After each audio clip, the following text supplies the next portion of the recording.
Good evening, one and all. On behalf of the Digital Accounting and Assurance Board of the ICI and the Chengalpattu District Branch of SARC of ICI, I welcome you all for this ABCD of Technology virtual CPE meeting.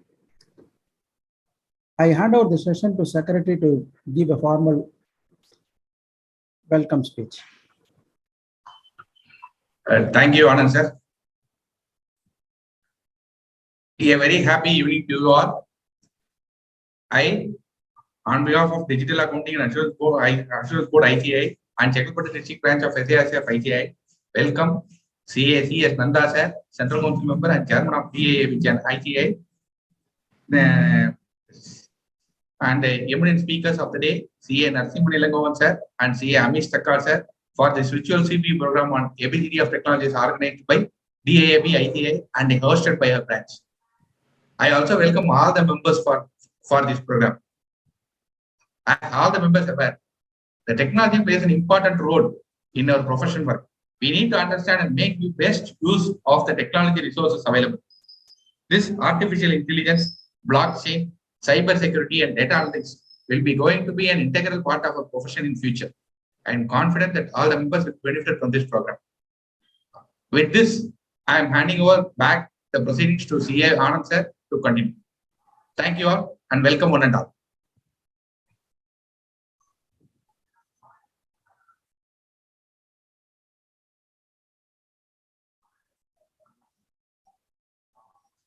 Mr. Anand, you will have to unmute yourself. Mute.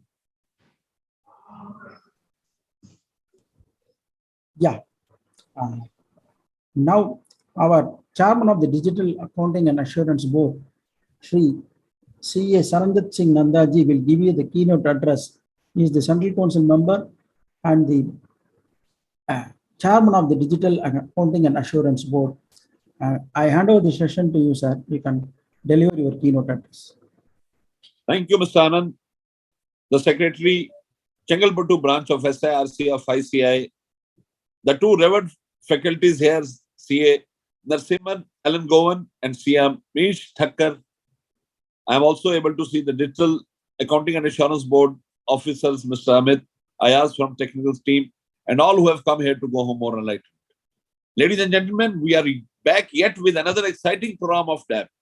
This time it is ABCD of technology. A is for artificial intelligence, B is for blockchains, C is for cybersecurity, and D is for data analytics. It is an exciting word where you need to venture and you find so many greener pastures for professional development, for creating opportunities in your practice arena. Not taking much of a time, give me a second so that I am able to effectively put across my PPT and start my keynote address.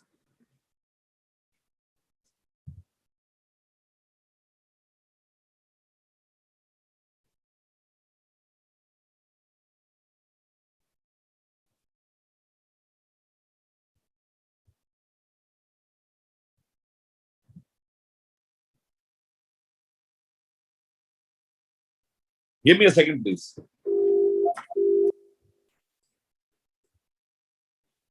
Raj Kubir. Hello. Raj.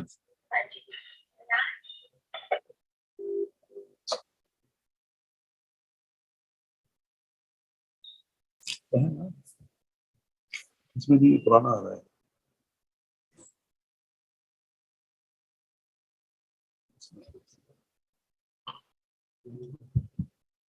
Is my screen visible, sir? Yes, sir. Great.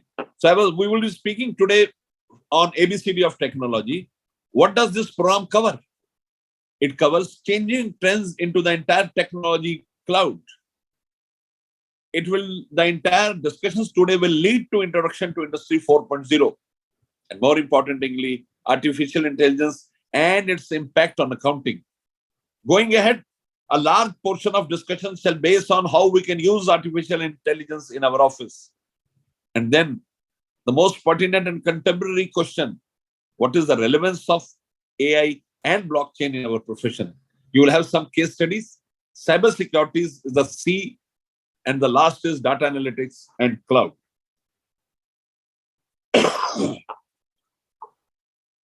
Now, what is artificial intelligence? You are all aware. that artificial intelligence is a branch of computer science that tries to replicate human intelligence in machines so that they are able to effectively perform in a non-monotonous environment, giving error-free byproducts.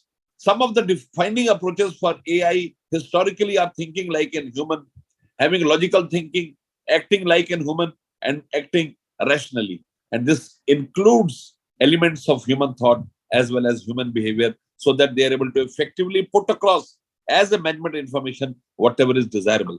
Now, what is blockchain? You're aware that blockchain is a distributed register that maintains an ever-growing list of all transactions on the network distributed over tens of thousands of computers. So it is a blockchain of blocks. Blockchain technology is a force behind the digital currency space, and many analysts believe it has the potential to be used for cryptocurrencies as well. And I want to tell you down the line, blockchain is scaling new heights day or day. Cybersecurity and CA, you're aware that cybersecurity works in a different thought process. Network security, yes, that is important because all networks are vulnerable to certain kinds of threats and certain kinds of attacks. So the network security provides business visibility and protection from cyber attacks through comprehensive endpoint defense. One of the most important and common ways to protect data is by using antivirus software, which detects and defends different kinds of malware. It also restrains the malware for further analysis by the administrator. And more importantly, cloud security protects data in cloud-based applications and services. Coming on to the last leg, data analytics and clouds. You are aware that big data is a term used to describe the enormous amount of data information that is analyzed and stored to improve business operations. Ladies and gentlemen, I want to very candidly put across that in today's time, gold is only data. If you have proper data and proper analysis, you can create whatever you intend to out of it.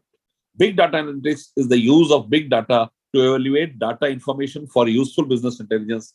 This data enables companies to provide actionable information that can be used in real life time to not only improve operations, but also to optimize applications in the cloud. So largely, you have a larger playground where you can converse on a better, where you can paint on a better canvas ground and bring out the most important inferences. What does DAB do? You're aware that DAB conducts post-qualification courses on information system audit, commonly known as ISA, certificate course on forensic auditing and fraud detection, course on blockchain technologies, executive development program on advanced Excel, data dashboard, CAD tools, KNIME, Power BI, cybersecurity. We also conduct trainings on SAP Power User.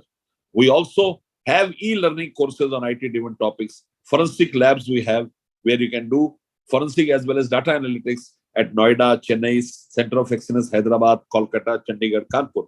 We conduct technology summits, conferences, seminars, and webinars, and distribute technical literature. In case you want anything, feel free to call us.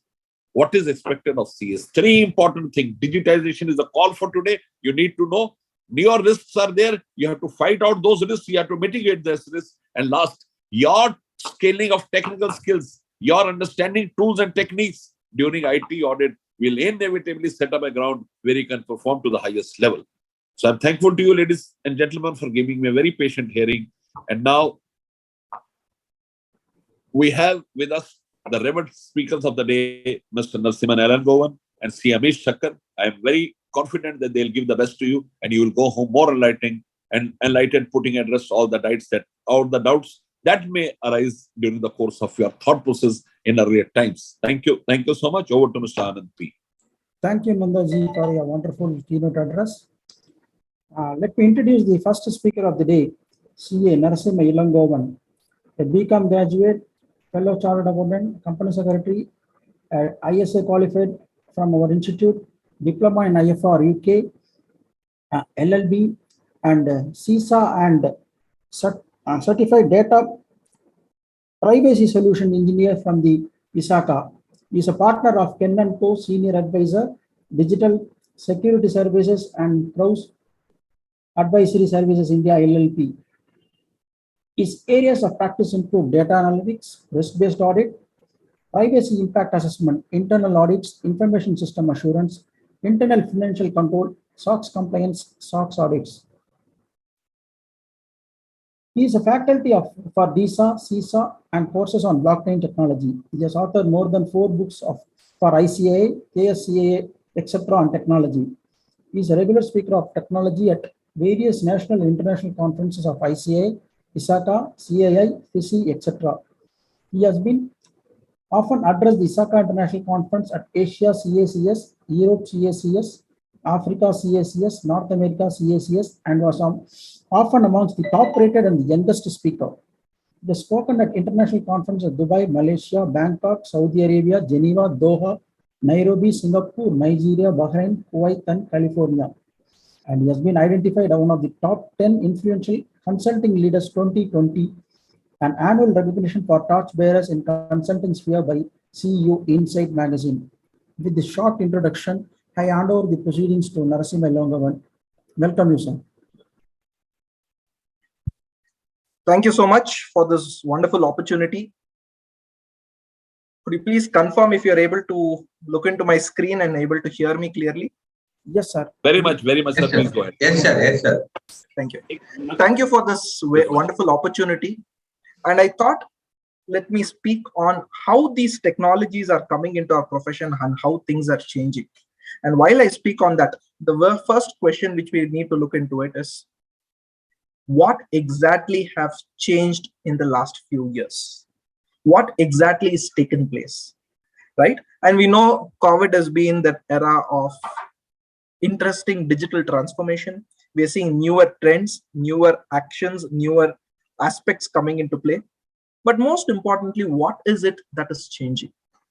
And that is where it gave me an interesting look into this future of jobs survey by the World Economic Forum. It came up in the year 2020, the year of COVID, and the updated guide is expected this year, maybe another 3 to 4 months.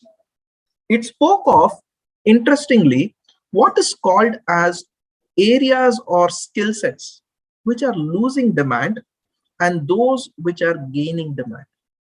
And unfortunately, we find the profession of accounting, bookkeeping, auditors amongst the top 10. Not surprising, because the amount of work which we do, which is more or less monotonous and which could be automated, is significantly high. And therefore, if we work on the similar lines on how we are working, there is a possibility that our role will slowly start disappearing. And this is where one of the interesting slides where they say, what are the top skills for 2025, 3 years from down the lane? And it speaks about analytical thinking, complex problem solving, critical analysis, creativity, leadership, usage of technology. And if you see amongst the 15 pointers which we have, most of us as chartered accountants possess that larger gamut of these skill sets. The question is, I need to stitch them together and see how I can focus on technology ahead. And that is where my new ball game is going to begin. Now let's see what's happened in this evolution, right? We call this as Industry 1.0, where it was more of mechanization, weaving, steam power. Then came this Industry 2.0. What it did was it brought in that mass production line, electrical energy, assembly, all of those things. Then we had this Industry 3.0. Computers came in, electronic chips came in, etc. And then came the era of 4.0, Internet of Things, cyber physical systems, networks, etc. Today, my dear friends, we notice smart devices speaking with each other. Your watch telling you, giving you alerts saying that you have not had water, or you have not stood up for X number of minutes, or since the last 30 minutes or an hour. And it is all giving you alerts. And this is where we are seeing interesting use cases develop. From a commercial perspective, look at the game which most of the startups today are playing. They are all solving a fundamental problem powered by technology. And that's where the interesting perspective is, right? And we speak of Industry 4.0. We are talking about these interesting technologies, simulation, IoT, devices speaking with each other, cloud computing, data on the cloud, right? And today, in future, he who knows how to audit cloud is an interesting domain which he would be possessing. Additive manufacturing, also called as 3D printing, where objects are printed today, right?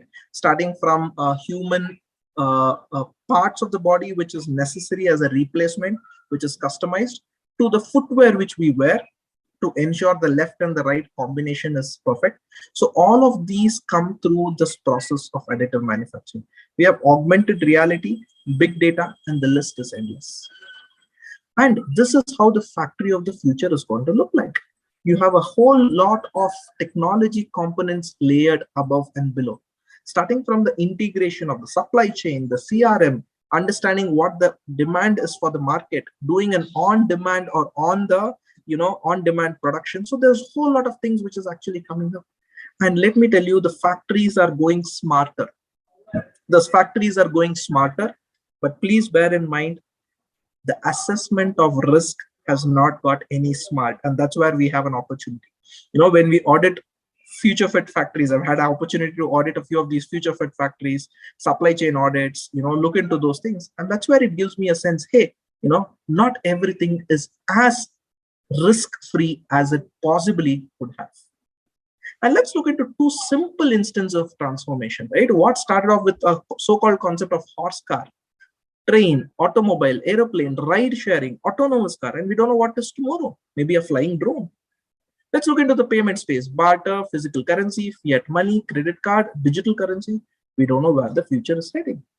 That means I'm trying to draw a key message that it is technology which is driving us, and we need to be abreast with what exactly is going on.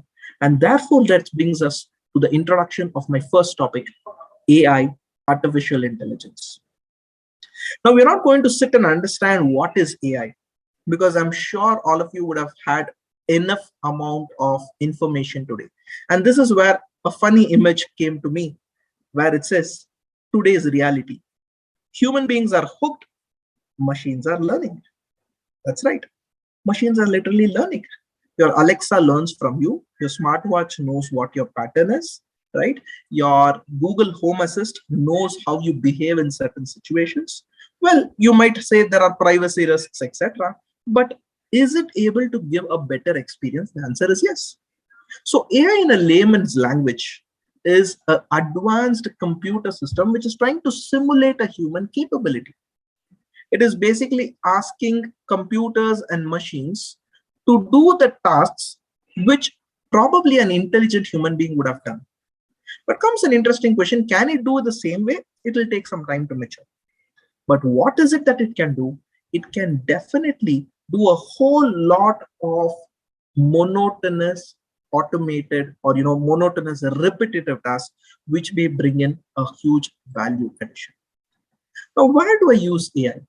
AI can be used at multi-layers, right? Starting from your speech recognition, your learning, planning, problem solving, a whole lot of this, right? And let me show you a little later how these actually work and how we are in our own offices can make very good use of this. Comes an interesting thing called as a machine learning. Now, machine learning is a branch of AI. AI is a larger umbrella, of which a smaller bucket is machine learning. Now, the machine learning is the ability of the system to learn from certain actions. An example could be from an accountant parlance. If it sees a particular that you have classified as an expense the last month, it will try to classify the same thing subsequently. Today, with the usage of mobiles, with the usage of mobile payments, I'm sure your clientele are having many cases where they are making UPI payments. And when we sit back and do the accounting, right, there's a whole lot of transactions which we need to sit and enter. Machine learning algorithms can sit and classify those transactions based on need, right? They also can transform how organizations can think, they can operate, they can do a whole lot of things. And this one image, let me tell you, my dear friends, gives you a clear difference between what exactly a traditional system does vis-a-vis an AI. The traditional system, your data and program are given as an input. The computer runs that and you get an output.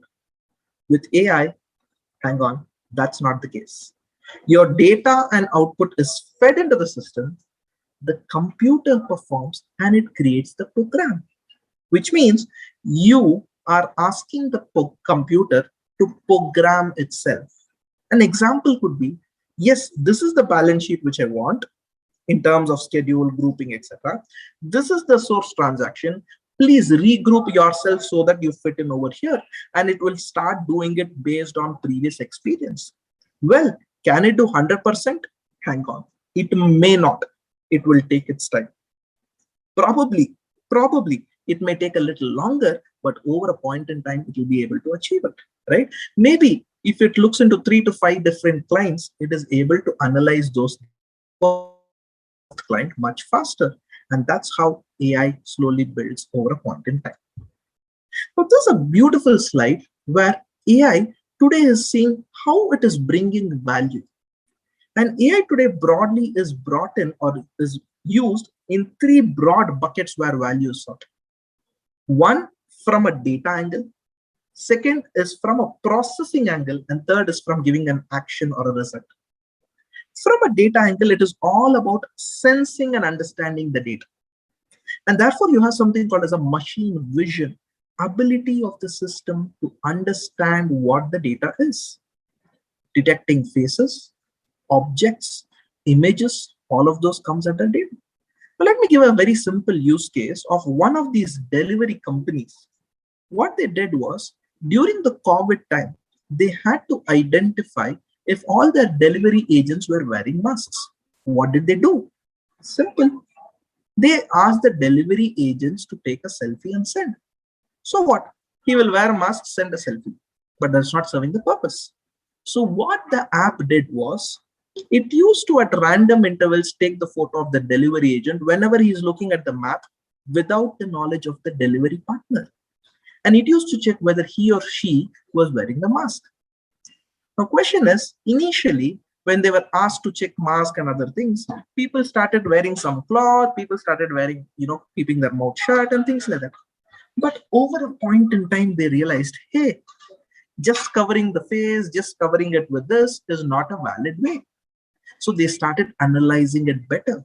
They started saying, what is the extent of coverage? Is that object which is covering having some patterns which looks like a finger? And that way they were able to identify which are the delivery agents who are compliant and non-compliant. Look at one simple use case, right? Machine vision is massive when it comes to use case. The second beautiful example is speech recognition. In fact, let me tell you, my dear friends, while I'm speaking, our entire conversation can possibly, I repeat, our entire conversation can possibly be converted into text. And that's possible, right? You could go ahead and recognize it. And that's where your system also has this natural language processing.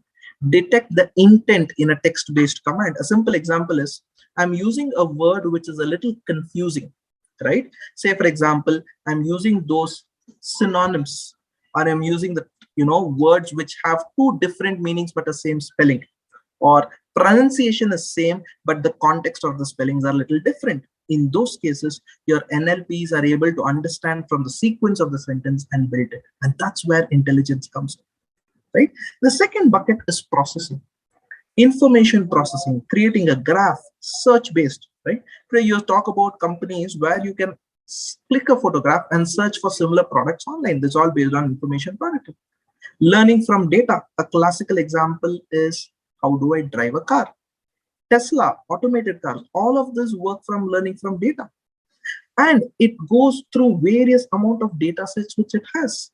Planning and exploring agents. A classical example is the navigation map, right? You see a whole amount of traffic in that road. Can I take a detour? What are the alternatives available? That is where AI is used for processing. And for generating or taking an action, image generation, right? You've seen these funny apps where you can modify faces, or it is used for good and bad, but we'll come back to that a little later. Speech generation, your virtual assistant can speak on behalf of you. Handling controls and objects is one of the most challenging things. Picking up objects is one of the most challenging things, my dear friend, and AI is able to do that for you. And last but not the least, navigation, movement. right? Obstacle avoidance, all of those are where action is actually coming into place. And that's where AI technology is enabling companies to build business value. Now, if you look into a larger set, you have the AI, you have the machine learning, and then the deep learning. AI is a very, very broad umbrella of which machine learning is a component. Within machine learning, there is something called as a neural learning or a network or a deep learning. So machine learning is a subset, as I said, it uses statistical techniques.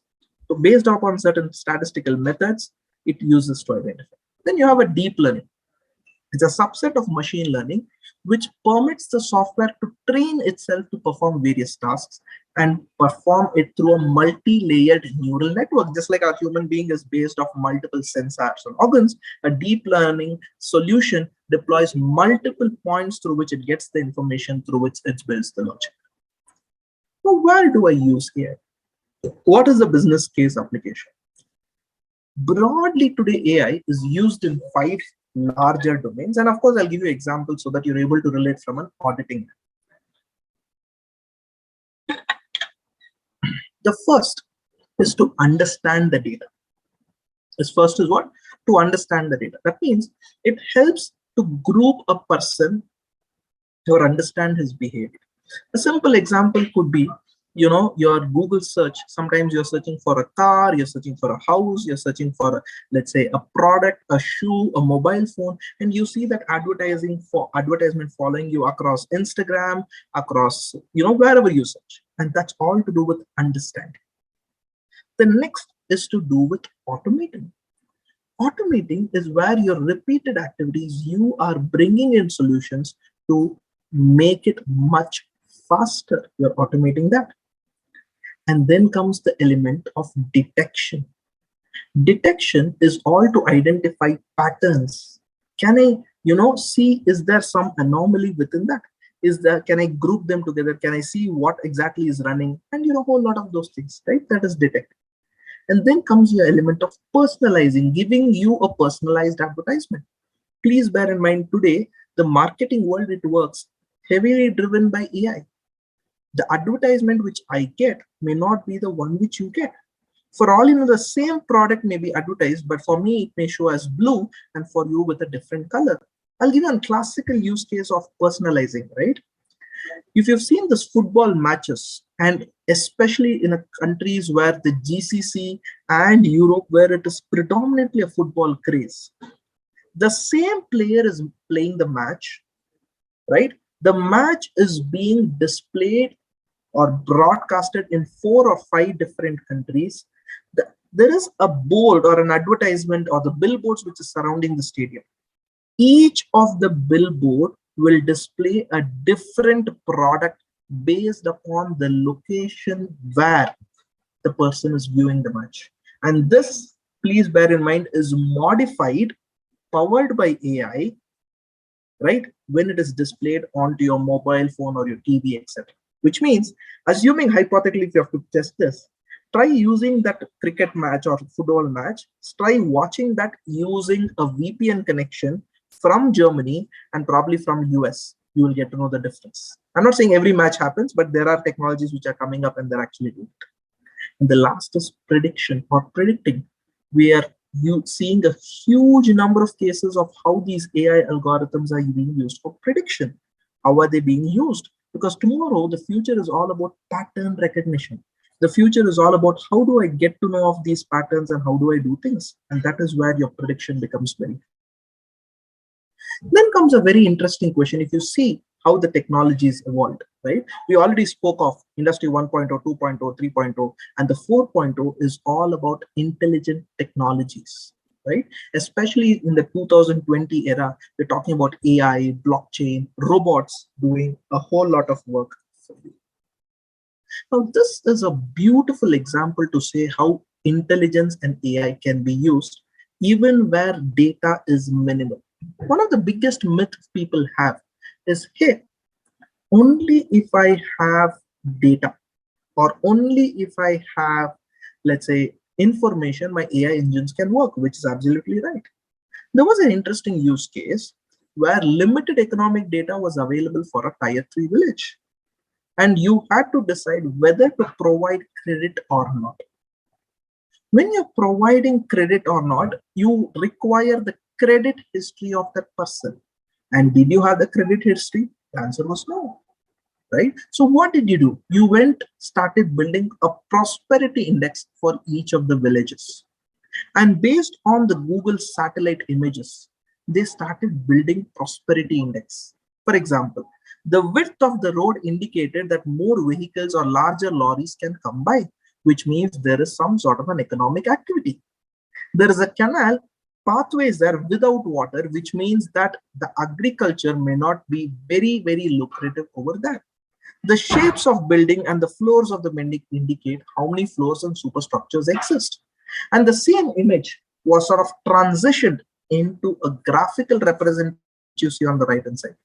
The green with the roads as an example, right? The red as a house, the orange as an uncultivated land, and probably the blue as a residential area. And based on this, you get a score saying, hey, how prosper is this village? Which means I can probably take a chance in giving some sort of a loan and still expect a decent recovery, right? And that's exactly how today AI is being used. We have a whole lot of data. The question is, how am I using it for a better decision? Then comes the interesting thing. How is this AI having multiple streams?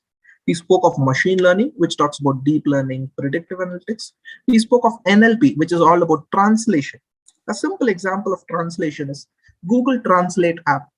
Certain, you scan that image in certain, of course, they don't do it for every language, but they do it at least for the most popular languages across the globe. Within India, I think they're still developing this, right? I had an opportunity where a couple of years back before COVID, I was making a paper presentation at Geneva. And when I had to go there, the interesting thing with Geneva, Switzerland is that Switzerland as a country has 3 different languages which is accepted. The French, and I think one is the local language, and the other is, I think, maybe Italian or Dutch, right? The German. So therefore, each signboard in a different state or a different region has a different language. And for me, I never understood all the 3 languages. So for me, all that I did was switched on my internet, kept that mobile in front of that and said, hey, can you please read this for me? I got an exact update. Especially when I was using the public transport, I need to get to know what time the buses fly. I simply used it and I got an idea that what time, what location, and that helped me, right? So translation is a simple example. Classification, clustering, information extraction, all of these are areas of NLP. Then coming to speech, speech to text, text to speech. Beautiful use case. Sometimes when we have to read books or I have to read a fairly complex document or a fairly large report, right? What I choose to do, or I've written an article and I want to proofread it, right? What I do is I just go to Microsoft Word and I say, please read this article for me. It will read it. I just close my eyes, visualize it, and within no time, within probably 2 to 3 minutes, I'm done with quickly reading an article, right? And it is actually helping a lot, right? There are solutions available. You can also add it as a part of your Chrome add-on, etc. So that is where you can use that. It is also used for your planning, scheduling, robotic, vision, image recognition, etc. Please bear in mind the length of these lines indicate the progress which has also been made over the years. And therefore, AI has interesting streams which are still growing. Right? And this is where we speak about the evolution when it comes to systems. The era where there is no AI, it is mostly different with descriptive or basic analysis, basic amount of automation, robotic process automation. With AI, it is called as cognitive process automation. With machine learning, it can probably, also combine the algorithms, do NLPs, predictive and prescriptive, and deep learning can probably also bring in cognitive technologies, computer vision, etc. Right? So deep learning, classical examples are Tesla car, machine learning is a Google map, AI is probably a larger, larger subset. So what are the AI platforms which are available? IBM Watson, Google has a DeepMind, Microsoft has got cognitive services, Amazon has got AWS, and Facebook has got FB Learner. So these are a few platforms to get started. And today there are amity number of platforms which are available. Today, you can go create your own custom solutions if need be. Question is, you need to understand what your use case is. And not to forget chatbot. Today, in case you have to raise any complaint with any of the customer care executives, your phone not working, not getting signals, most of us are governed through chatbots because you don't have people to answer each and every question of yours. Because 70 to 90% of the questions which customers call up the customer care executive are all repeatable and chatbots solve them, right? So it also has the element of speech recognition. Since we spoke about this, I'm not going too much into that. Comes a very interesting question. What is the advantage and disadvantage, right? Do I use AI? How do I bring it? There's a huge benefit, right? If you're an academician, this slide makes a lot more sense, right? Starting from error detection, difficult areas are exploited, daily application, you have interesting use cases, digital assistance, my dear friends, digital assistance, AI-enabled digital assistance, right? Repetitive jobs, no breaks, the list is endless. But of course, it takes a lot of time to develop. You cannot completely replace a human being. Please note, it cannot replace a creativity, right? It is not possible. And unemployment, it is a risk, but it is not such a huge risk. Smaller jobs which cannot be done based on creativity, smaller jobs which cannot be done based on, let's say, where it is too small to automate, or where it is, areas where you feel, okay, I am really not bothered if this gets automated. Those are the areas which have initially started getting automated. But yes, maybe towards the future, we may have unemployment, or rather the skill set requirements may casually change. Now let's spend some time to understand how these use cases or case studies, however you can call it, with respect to finance and accounting and how they are being positioned. The first is an example of a fraud detection, right? You could, as a financial service provider, use this to identify patterns, detect fraudulent or suspicious behavior. An example could be what is popularly called as a phishing attack simulation.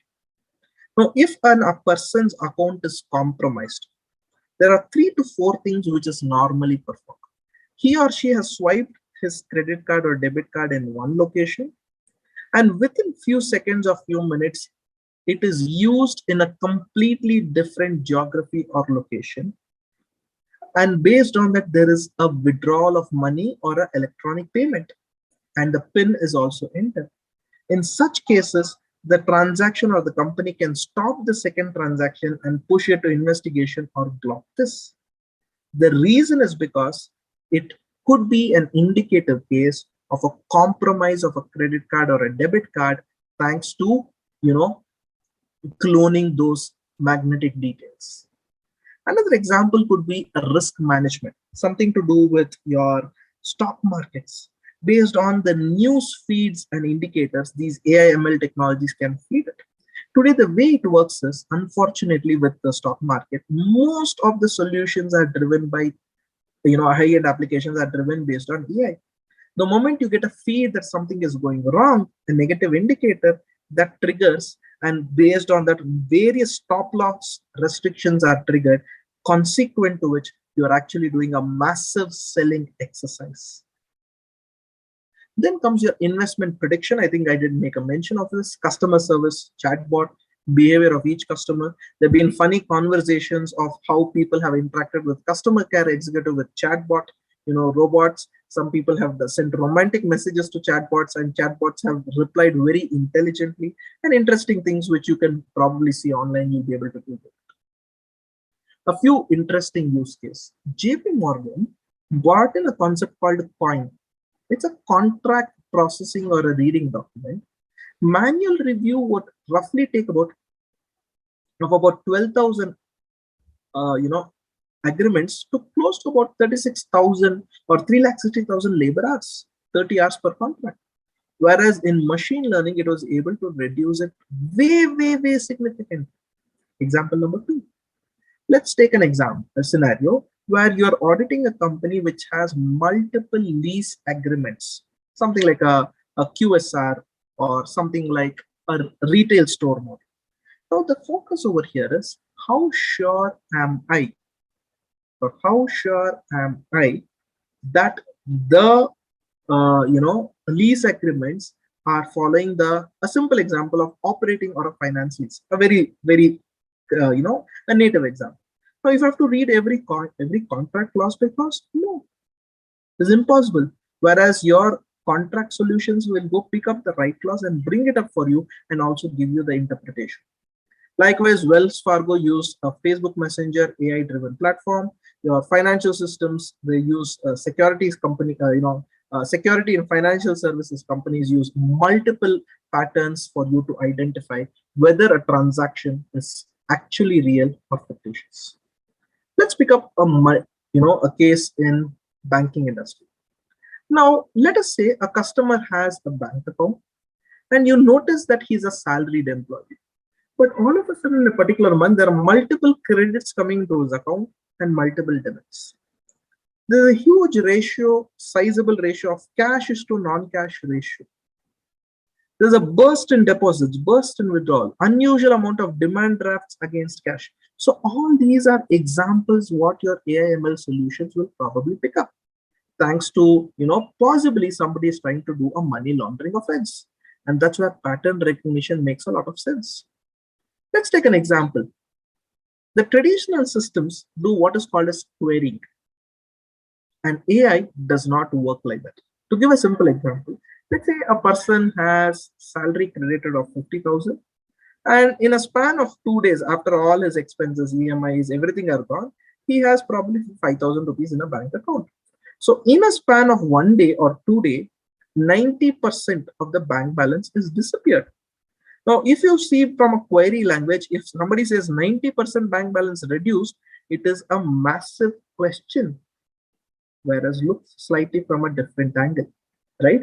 Maybe this person had the same behavior multiple months. Therefore, it doesn't make sense in calling this as an anomaly, and rather it says, hey, this is a false positive.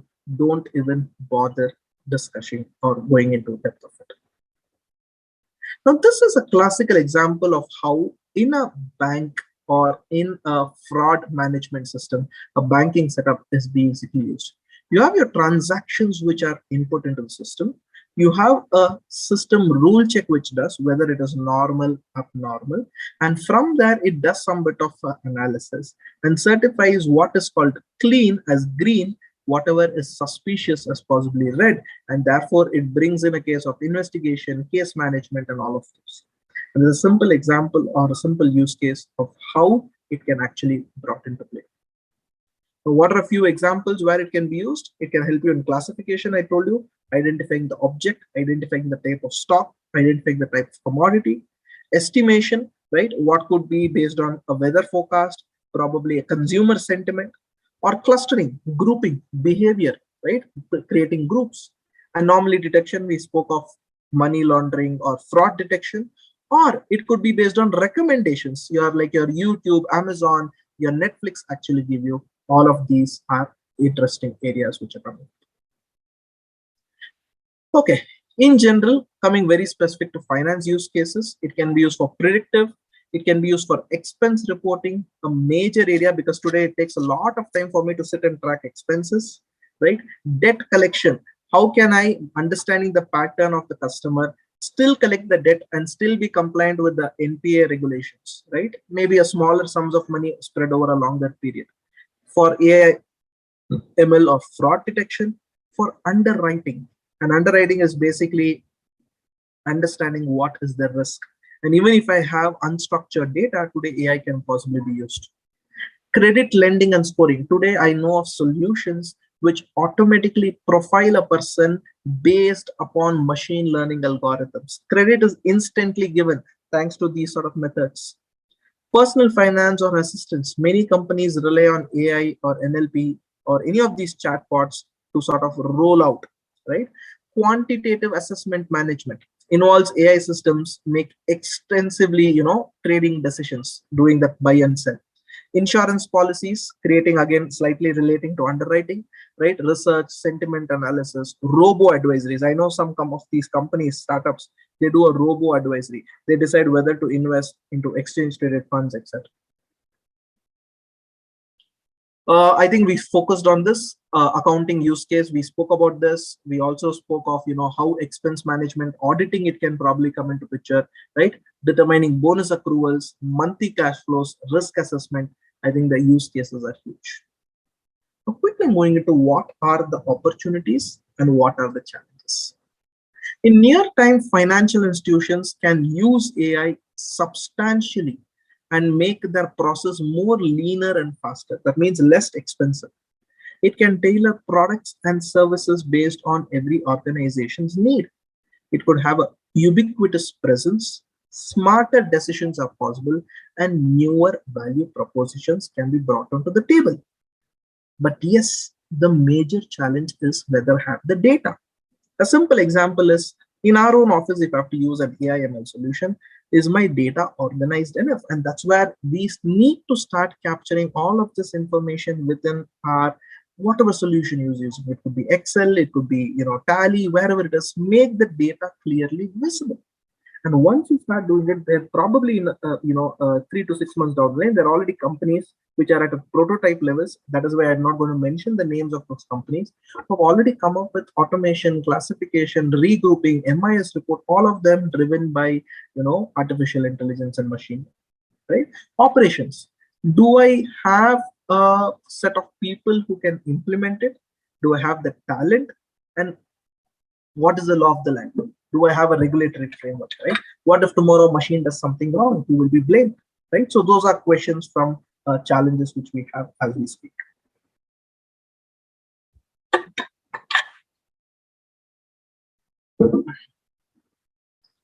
Coming to accounting and auditing impact, I think these are few examples how these big fours have been using it.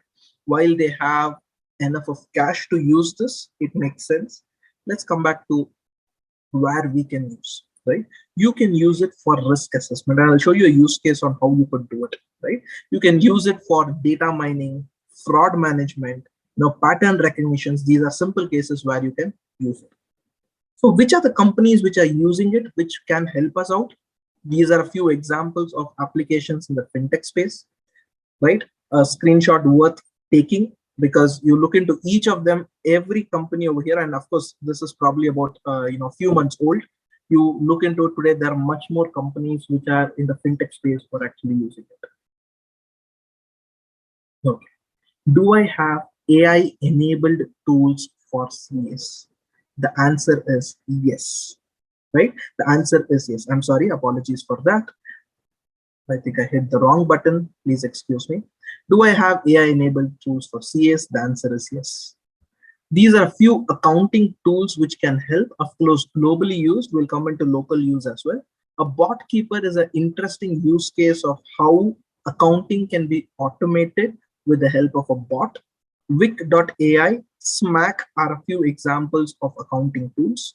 Let's quickly look into our own Desi product, made in India product called as Zoho, right? And this has interesting features where it can look into automation, which can do a host of these things, right? It can bring in a lot of these how do I put it, smarter intelligence, and they have what is called as ZIA, right? It helps you to work smarter, and whenever you're talking about documents, information, etc., it is able to use this, right? And not just that, they have their cloud accounting software, which brings in a whole lot of contextual integration.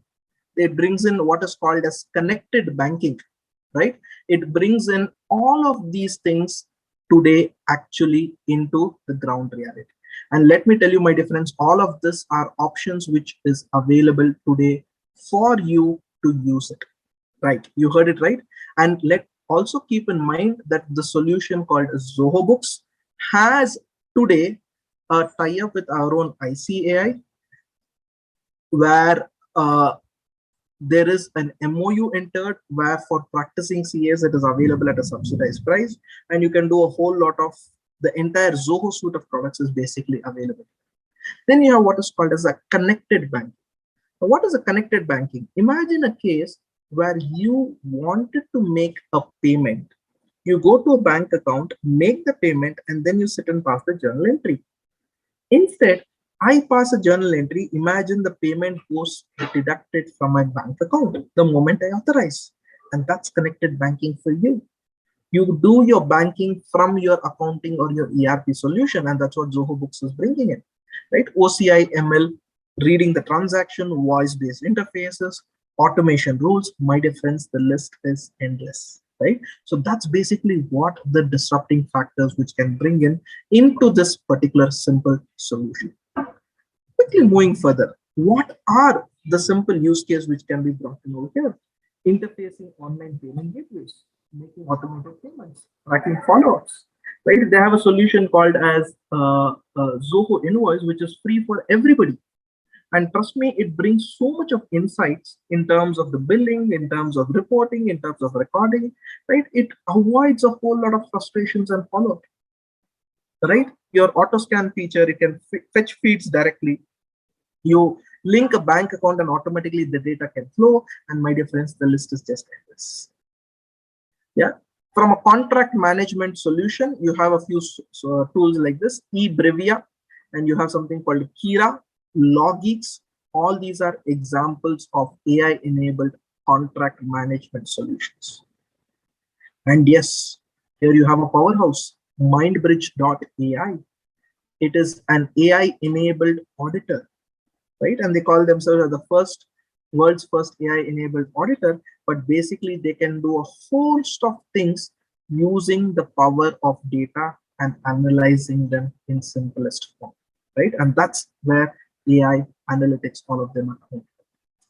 So how do I adopt AI? That's a very interesting question, right? So what are the things which I can do? First, if you look into Microsoft PowerPoint, there is a tab called as Design Ideas. I repeat, there's a tab called as Design Ideas. It can help you to bring up interesting presentation ideas to you. You heard me right, it can help you to build that thing.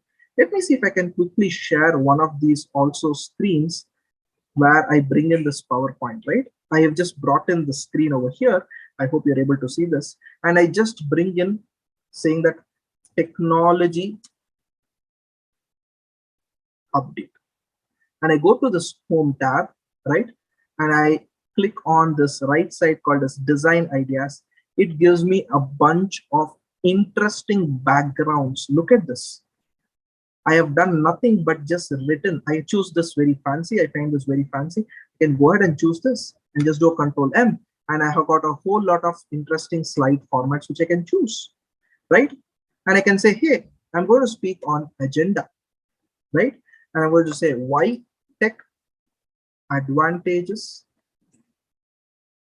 beg your pardon, advantages, disadvantages, right? And then I can probably say, hey, you know, learning outcome. And all that I do is again go back to this home tab, which you notice out here, right? I click on this home tab icon and I say, hey, give me some design ideas. And it brings this into an interesting perspective. Look at this. I don't even need to design my presentation, right? I just need to click on this interesting feeds updates, which you notice here, right? I can just go click here and say, hey, this is very, very nice. Look at this. Now I have a beautiful presentation ready with an image which I have not even done anything, right? And if I go to a slideshow, right, where I am bringing this, look at the beautiful thing, right? Are you not sensing it? This is a simple example of how you could start using AI within your own Microsoft PowerPoint. The other options is live captions, quick starter, introduction, etc. The next thing which is seriously worth giving a try, my dear friends, is Microsoft Excel using the power of AI, which is inbuilt into Excel, right? I'm not sure how many of them have used this feature, and I'm going to quickly bring up my screen in a minute and going to show you where what you can actually do, right? And this is sheer beauty.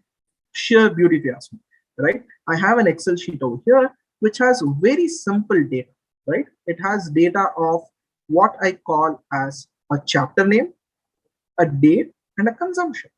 So all that I do is I click on Home tab and I say, hey, can you please analyze this data for me? It analyzes this entire data and gives me interesting results.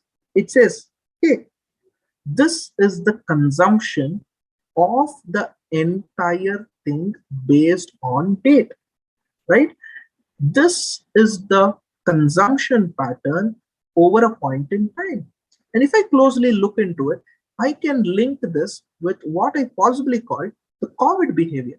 Because initial period, my dear friends, my sales was high. With the outbreak of COVID, it started falling down, lockdown 1, lockdown 2, and things like that. And slowly started getting back to normal until we got the wave 2 and we had a serious set of problems. So don't you think this way you're able to analyze better? The answer is yes. And that's exactly how it happens. And let me tell you, it is not just that, my dear friends, right?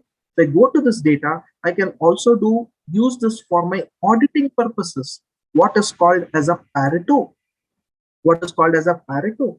Or what I can call it as a stratification based on the numeric data. So I know most of my consumption is predominantly driven based on 0.048 to 0.448. Then comes the next class interval, and the last 3 class intervals are very, very trivial or probably not worth looking into it, right? So this is where you can look into it. And not just that, let me tell you, you could ask questions about your data. You heard it right. You could ask questions about your data. For example, give me the consumption by month. And here you have it. It gives you the entire consumption based on each month, right? With formulas, everything written. All that you have to do is see how it is to be done.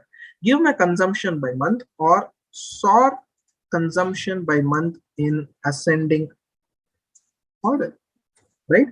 It can probably help you out and say, hey, this is how the consumption looks like. Probably, I've not chosen the right word, right? Or I think I've given sortie, right? It is helping you to sort it or probably help you to do some sort of an exercise, right? It can help you to insert this sort of charts.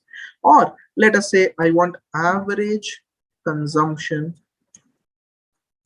by month, right? Here is your average consumption, right? So you have interesting information which is available. You can say total of consumption or which is the date for chapter number 1 where they worked. Interesting analysis. Let me tell you, you will never come across all of this, and it takes so much of time for you to build it, but you can actually do all of this, right? So that is where technology is very, very powerful. And let me tell you, Excel is one such use case where you can bring it up heavily. Next comes the element of what is called as flash fill, right? Flash fill is an area which could be very, very handy. Again, coming back to my Excel sheet, right? I have a data pattern. Let's take a simple example. I use some sort of a test data, or I use some sort of a pattern where I just want to segregate some information, right? I just have a month date pattern. Let us say I'm just copying and pasting onto my sheet out here, right? It has some sort of a month, date, and pattern. Now, what I've realized is this pattern or this date, I want to probably modify. And I want to write it as JUL, and I want to write it as 01, and I want to write it as 2017. All that I have to do is do a control E. It brings me this entire information. Do a control E again, I get the entire date pattern. But please bear in mind, I have to create that intelligence where it says, hey, take all the data, and I then do a control E here, all the date information appears. One can say, hey, I can do a split text to columns. You're right.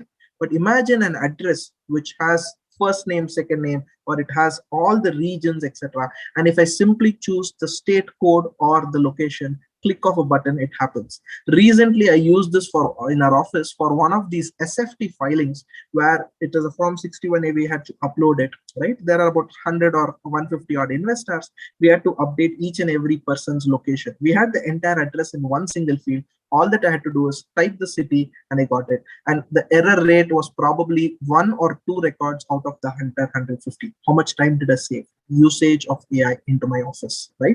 So forget about the larger tools. Can I use it with simple tools? That's exactly what I can pick it up, right?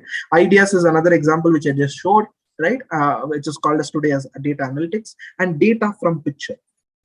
If you're using a Word document over a Excel table where you've taken a photograph of a balance sheet, you've taken a photograph, use your mobile version of Microsoft Excel. It'll convert your entire balance sheet, which is a PDF document, which scanned into a fillable Excel sheet. That is the beauty of it, right? So that's where you can use it. Coming to Microsoft Word, let's not forget that, right? Microsoft Word, we use it a lot for report writing. I'm not sure how many of them are aware when it comes to Word, right? You have these interesting features which you can look into. The first option is called dictate. While I speak, it is automatically capturing whatever I am saying. My dear friends, I am speaking in this wonderful forum, and I'm really glad to share information. So please look at this. It initially, when I used the word forum, it took the word 4M and then understood what exactly is the meaning of the word forum. This is exactly what AI is, right? Natural language processing. Natural language processing. Of course, it did make an issue out here, but that is how systems will also mature. Maybe I did not pronounce it right. Maybe it did not hear me. That is how it happens, right? The other option is also where it has a feature called read aloud, where it will read something for you. And you can actually click on each of these elements, and you can also decide the speed at which you can read, whether a male or a female voice you require. I normally have a higher reading speed, and therefore I use that. Right? So that is where interesting use cases are possible. And in case you're building your resume assistant in Word is very powerful. Microsoft Outlook also has got a few solutions, and these are only going to increase by the day. So when you're looking into AI, what is your professional opportunities? You have a lot of opportunity to automate and de-skill time-consuming repetitive works. You can minimize the burden and maximize the benefit which is given to the organizations. And trust me, my dear friends, CAs, we possess a lot of domain expertise. We only have to see how to convert that so that you can use it in a much broader sense. We should perhaps start working with AI programmers. And when you do that, what happens is the consequence is that you get a whole lot of interesting insights, and that helps you build larger use cases. Remember, the CFO of the future should know technology as much as he understands finance. With that, I thought I will put a stop to the first concept, which is called as artificial intelligence. And now I'm going to quickly bring up the stage to what is called as blockchain. Right? A blockchain is a very, very interesting ballgame. Unfortunately, people presume blockchain to what is called as cryptocurrency. Please understand, one of the use cases of blockchain is cryptocurrency. Cryptocurrency runs on blockchain. As much as for an email, you require internet. I repeat, as much as for an email, you require internet. For cryptocurrency, you require blockchain. Can I send only emails using internet? The answer is no. There are a lot more things which I can do. And that's exactly the difference point which we are sort of mentioning. So how is a blockchain and where does it come into play? Before I get into the detailing, let me give you a jovial example to understand the significance of this blockchain technology. Let's take a simple scenario. Now things are slowly opening up and you and your friends decided to step out. You decided to go to whatever, a small vacation or a break, or attend a regional residential conference, whatever. And that point in time, you realized, hey, it makes sense for me to, each of them spend a particular expenditure. You decided to spend flight, your friend decided to spend on taxi, another person on hotel, another person on food, and the list you made. Great. Now what? So each of you decided within yourself that, hey, we will create a small WhatsApp group. As soon as I incur the expenditure, I will push it there. All of you approve it with a thumbs up or a heads up or whatever. Today there are, WhatsApp has got the fancy solutions. And then the moment all of you give a heads up, it's like a clearance that the expenditure is approved. And therefore there's no question of dispute or living, right? And that way, every transaction which you incur, you push it there and you're making the, you're getting an approval. Of course, you're doing it after the payment is done, or you may do it before the payment, whatever. I leave that to you, but you bring in a system. So what did you do? Every transaction, you brought in an authorization, and you said that every person, whomever you're speaking with or dealing with, has to give a clearance. Great. You not only said that, you also told or you also mentioned that, hey, every transaction is sort of recorded.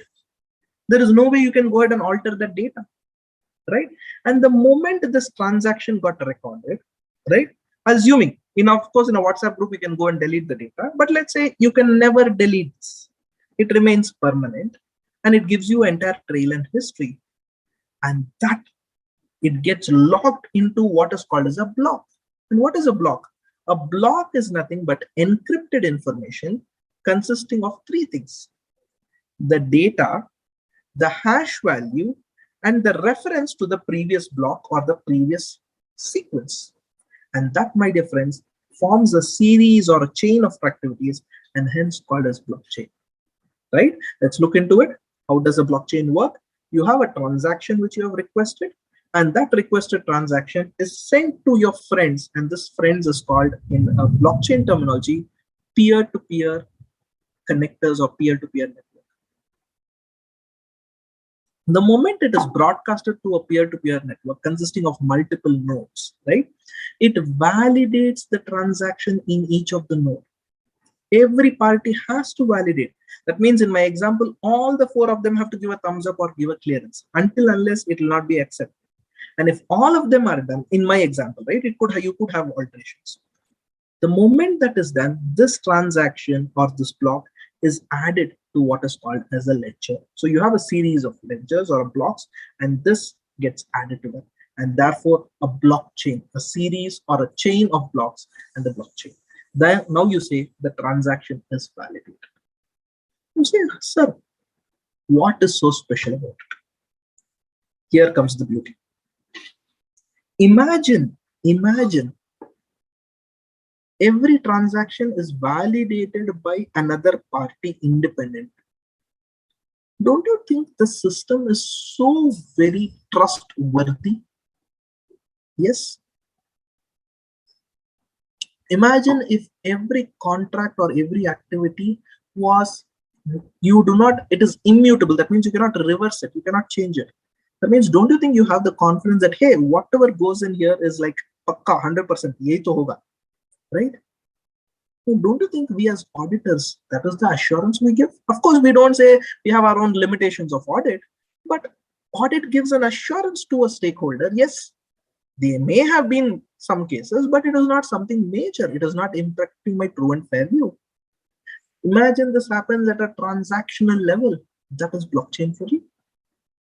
Then comes the interesting question, sir. That means every rupee I spend, I have to inform everybody? No. It depends on how the blockchain is configured. Let's take an example. Currently, today, use case of blockchain are predominantly used from an angle where they are collecting the data, and predominantly you want to have a single source of truth. I don't want to have my version, I don't want to have your version. That means the need of reconciliation, I want to eliminate.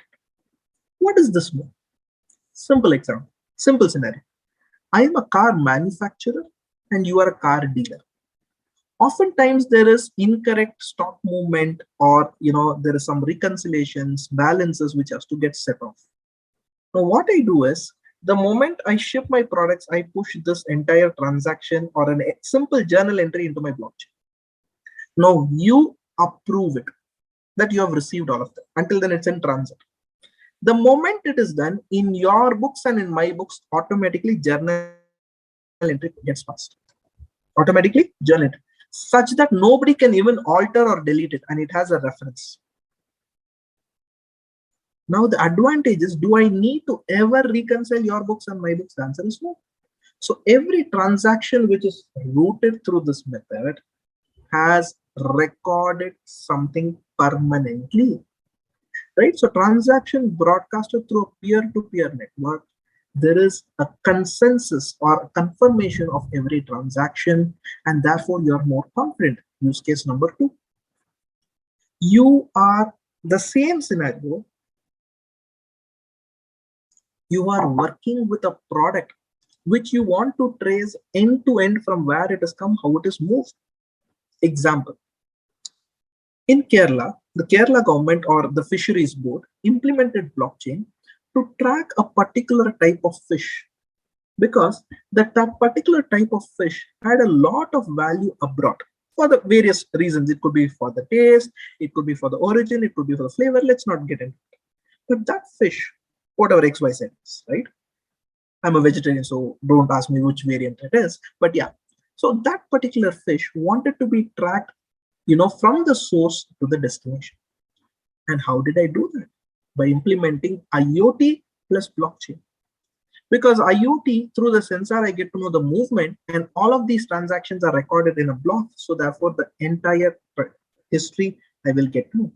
So you need not say that, boss, this is imported from so and so. Scan the certificate, you'll get the entire history, right? So this is another use case. A third use case, Gujarat government as a pilot project implemented blockchain for the purpose of fertilizer subsidy. For those of you who deal with this market or have heard of this market, the fertilizer subsidy is a very interesting market. What happens? The manufacturer is expected to sell the product at a subsidized price. Say my cost is X, add profit, therefore my selling price, less subsidy value which the government is going to pay you, and that becomes my effective selling price. Which means by default, when I sell a product, I'm already selling it at a cost which I will not even recover. Forget about my profit. I'm not even recovering the cost. But that's how the fertilizer industry is, because the government pays you the subsidy so that the farmer is not felt the pinch. Now, the moment the government gives you subsidy, you can feel that you can offset it, etc. But the problem is the sale happens in the month of Jan. I get the subsidy in the month of June. Almost 6 months, my working capital is blocked. It took on an average anywhere between 145 to 180 days for the settlement to take place. They implemented this blockchain. They reduced from 180 days or 145 days. They brought it down to 35 days. Why? Every transaction is authenticated. No question of, questioning what is there in my books, what is there in your books. End-to-end integration, and therefore it is possible. Imagine tomorrow the government brought this within the GST system. Input tax credit. What is there in the system is what the input tax credit is. I think more or less that is where we are heading into. So imagine the moment I upload a sales, you approve it, and therefore the transaction is over, permanently recorded, over, you get the credit, problem solved, right? And that is where we are probably heading into, right? So as I told you, every block consists of a hash. It has a previous hash. The first block is called as a genesis block. Obviously, the previous hash is 0, and then it makes a cross reference. So one may ask, what is the meaning of the word hash? Hash in a layman's language, right? Hash in a layman's language is encrypted information. And let's see how hash looks like. You have a block hash, something like 38BG, whatever. It has a previous block, and it has a timestamp and a transaction, and you have a series of these blocks. Remember, every block will also have a reference to the previous block or the previous hash. And that is something which is important, right? Just to give an example, if the word was dosa with a D capital, this would be your hash. If you're using a 256 256 GB sort of a hash, right? Sorry, 256 encryption hash. Beg your pardon. Probably a 256 or 128. I'm not able to recollect which standard I used this for taking the snippet. The same dosa, I just make it with a small d. Please look at the hash. The hash value is completely different. And those of you, my dear friends, who use digital signatures, use this, right? There is a hash logic which runs. Now, I wanted to add some masala to this conversation, and therefore I made masala dosa. And therefore the hash is a little different, right? Please understand the hash value keeps on changing. Even the smallest of the modification, it can have a massive impact, right? So what are the 5 key components we understood in a blockchain? We understood it uses an encryption methodology called as cryptography. It works on what is called as a peer-to-peer network. That means mine and yours are on par with each other. Nobody is superior. No organization structure with the top-down, bottom-up, etc. Then you have what is called as a consensus mechanism. That means everything which goes through, there is an approval mechanism. Please note, it doesn't mean that every person has to approve the transaction. Fairly a large set of people approve, that is good enough. It is a ledger at the end of the day. That means you have a transactions and there are some rules, validity, which is actually being practiced. So these are components of your blockchain in a slightly advanced or modern environment. Below you have the infrastructure, the hash, the messaging, the event of the transaction. You have as pillars the nodes, the blockchain, the on-chain data, off-chain data. Interesting question. What is on-chain? What is off-chain? You sell a vehicle. Maybe the vehicle number, the sale price, chassis number is sufficient for you to be on-chain. Or maybe the color. That's enough. You don't want every information, including the name of the manufacturer, the name of the seller, his address, GST number, not required. Why do you want to store all of them? Right? That is where you build that gap or you build that difference, and the distribution ledger, right? So therefore you have a whole lot of things which is actually running.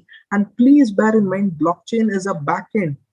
A front end, you will not get to know any difference. For example, if your WhatsApp or your Zoom is using a blockchain, you will really not get to know. It's how it is based on the back end, right? But I'm just giving an example. WhatsApp and Zoom will not use blockchain because they will not get any benefit out of it unless they see a true essence of it, right? So what are the types of blockchain? And this is very important because this has a lot of audit relevance. There is something called as a public blockchain and a private blockchain. A public blockchain is open for all. A permissioned or a private blockchain is permitted only for select individuals. Most of the cryptocurrencies use a public blockchain. Anybody wants can join. A private blockchain, only select people can use it.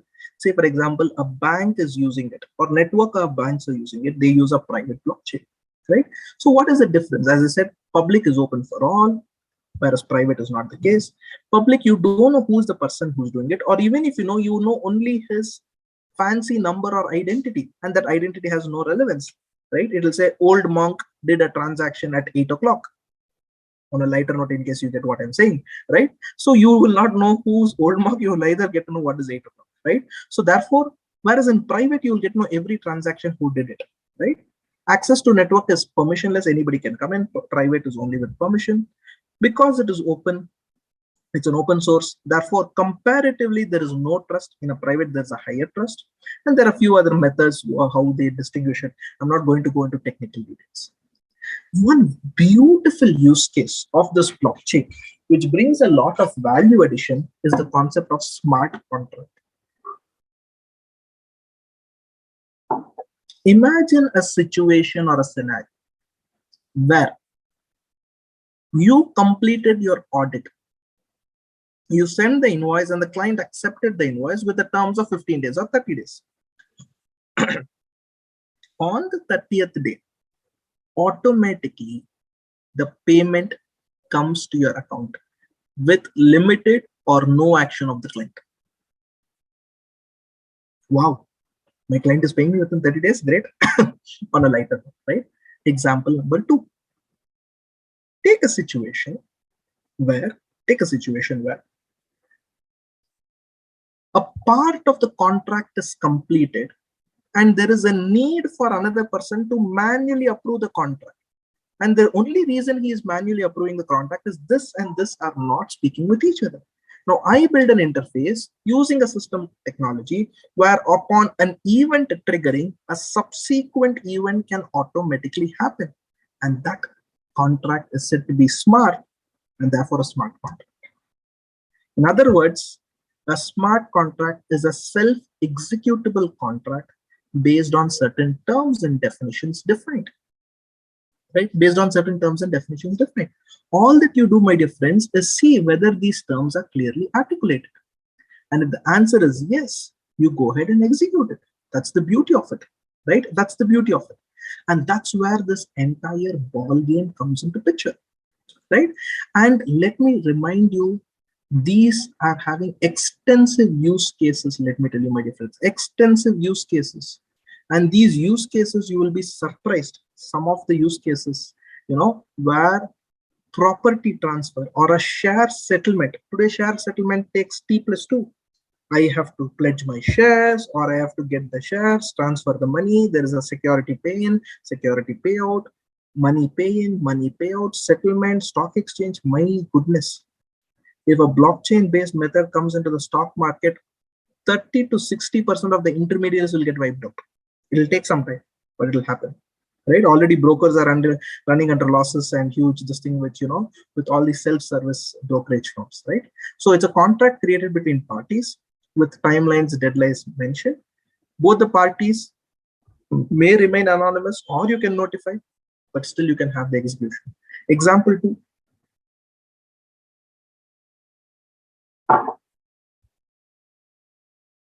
Today, one of the most challenging things when we book an Uber, Ola, or any of these smart apps is they say that you have to give it only in cash for various reasons. Maybe the settlement is delayed, etc. But imagine a smart contract.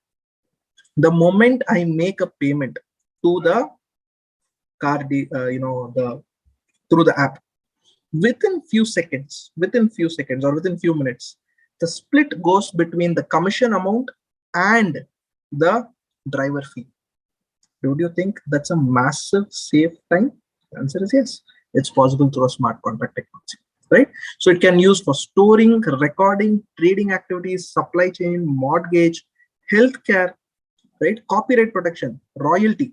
Every time a person downloads a song, immediately royalty gets credit. Of course, you may not do for every transaction. You may accumulate it and you choose when you want to, right? It can keep on getting accumulated, right? So copyright protection. Right? In a digital asset, if you're further reselling a product, you can still get that sort of a gains as well. Right? NFTs. Today you're talking about Amitabh Bachchan sold an NFT. Somebody sang a song that was created as an NFT and people are getting royalties based on it. Interesting things are actually coming up. And this is where largely blockchain is used. Please, I'm reminding all of you, there are use cases beyond cryptocurrencies for blockchain. And I'm more interested in that. While cryptocurrency is a huge bucket of its own, blockchain as a fundamental technology has got a lot more benefits.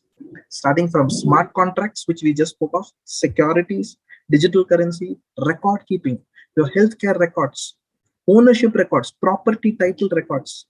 Today, the biggest dispute is what if somebody goes to my property records within the system and goes modifies alters, right? This can actually keep a track of it. Voting, ownership.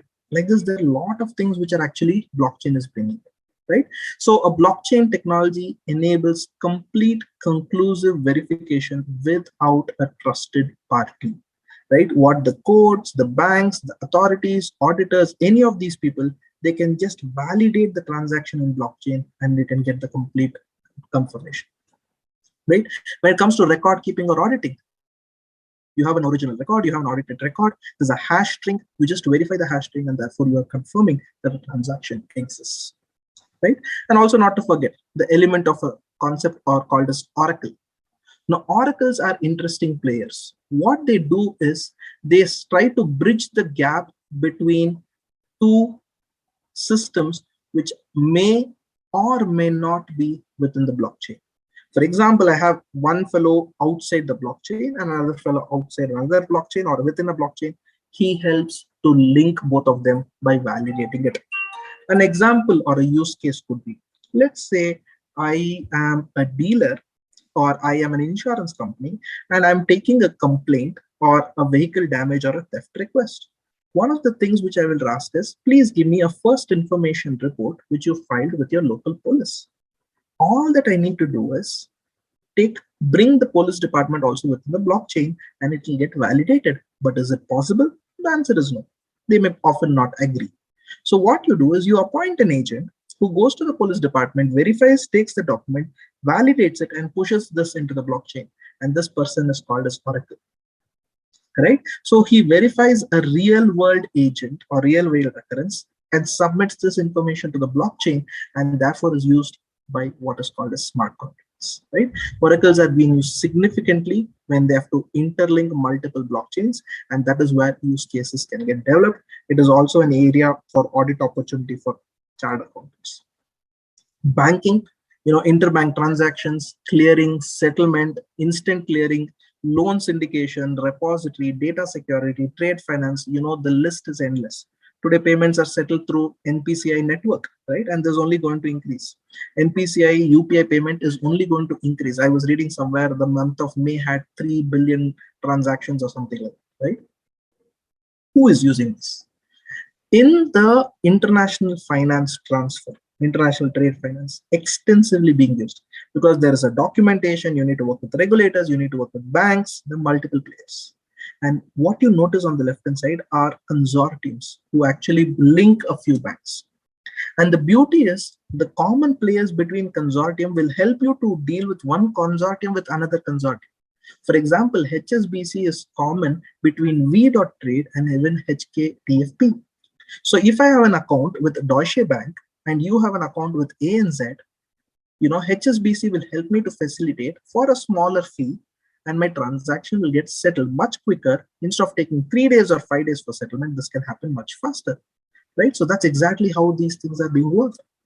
And not to forget, a proposed application by NPCI Vajra platform or Vajra blockchain, right? Where it is sort of interlinking the participants, the external parties, the switches, the merchants, and a lot more. This is an interesting use case where Walmart used blockchain to track certain types of berries, mangoes, meat, poultry, dairy from end to end to know from which farm each product came. And one of the things they wanted to track is mangoes, because sometimes consumption of mangoes, certain people develop allergies. So earlier it took 7 days to track which mango came from which farm. Today they track it in 2.2 seconds. And that's what massive time saving. Please bear in mind, they did not implement blockchain across the organization. They implemented only for select, right? It's not that blockchain is a magic wand which will solve all the problems. It is something which will help you to solve a few key issues, right? And there's a very interesting use case. Brooklyn, a place where most of the people have solar powered systems or solar powered, solar panels which generate power, and people trade with power. Now, nobody has this time to sit and track how much power did I use, how much power did you use. So there are producers, there are consumers, there are prosumers. That means they produce as well as consume. So how do I do the settlement? Enable it through a blockchain, automatically get settled monthly. Who pays to whom is sort of decided.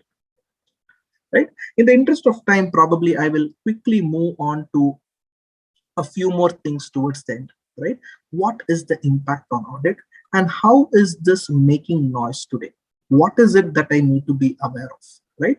So when you look from an impact on audit, let me tell you, my dear friends, today we have opportunities for streamlining financial processing, audit process. Once we streamline it, bringing in blockchain becomes much easier, right? Auditors will have real-time access. Your entire internal controls, data integrity challenges are no longer there. Your smart contracts, your oracles, auditing are interesting opportunities. But what is the risk? Your entire blockchain today is based upon a vendor. If a vendor disappears, your solution gone. How do I maintain the credentials, right? I have 3 systems, all the 3 systems have to approve. What if I compromise all the 3 systems and I get access to it? Basics of cybersecurity is not lost. Legal and compliance challenges, scalability issues. One of the biggest reasons today blockchain has not scaled is because of this. right? Consider a situation where mammoth amount of data. Imagine every transaction has to be stored in 4 locations and all the 4 people have to approve the transactions, right? Mammoth. Please bear in mind all the 4 systems will store the copies of data in my example, right? All the 4 systems, which means should all the 4 systems also be backed up? The answer is yes. Should they have disaster recovery? The answer is yes. So heavy power scalability issues are there, but it's a question of time how this will be addressed, right? Interoperability between 2 blockchains, processing power, right, and storage. These are the challenges, but still, I definitely see opportunities in them, right? So what are the opportunities? As chartered accountants, understanding the fundamentals of blockchain and more importantly, enterprise blockchain will assist in evaluating the functional design. You can evaluate POCs, proof of concepts. You can do risk assessments and implementation. You can see what the impact of audit, right? You can see how to audit smart contracts, oracles, etc. Most importantly is if you are slowly using this technology or understand this technology, you can also see what are the possible risks. This is just a snapshot of who is using blockchain within India. You will find government being slightly ahead of the curve, right, with various solutions. This is available in NASSCOM website. You can probably pick it up, right? And where are they using it? Typically manufacturing, financial services, government, utilities, non-profit, little lesser, media, telecom, healthcare just started, right? And this is where they are actually heading into. Probably this is a year-old research. If you read now, you will have much more use cases of adoption, right? So before I head into the conclusion side, what is the key message which I want to drive, right? That's the most important. What is it that you should be aware? The first key message which I'm saying today, my dear friends, is something which I push it in this particular site. I'm sure you'll be able to see this. The world's biggest problems are the world's biggest opportunities. Why do I say so? Let me remind you, today there are a lot of technology-enabled opportunities one can make for himself or herself. First is bringing in the awareness. Second, understanding how each technology works and linking which problem it can solve. You need not do technology audits. You need to be smart enough to use the technology and still use your same work, right? You can use AI for your tax audit maybe, right? It takes some time. Maybe some tools will get developed, or you can start with Excel and over a point of time move. And that is where my recommendation is for various firms, please join hands with youngsters and technocrats. Get an idea how the technology works, right? Do a small proof of concept. See, okay, I want to use AI for the small work, or I want to use analytics for the small work. Can we do something together? You have to take the time out. And let me tell you, now the CA final exams are over just a few days back. Inter exams are over. A lot of people are available for office work.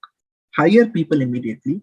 Start speaking to these people. Give them the traditional work, and you go up the ladder and see, can you build a proof of concept and try something new?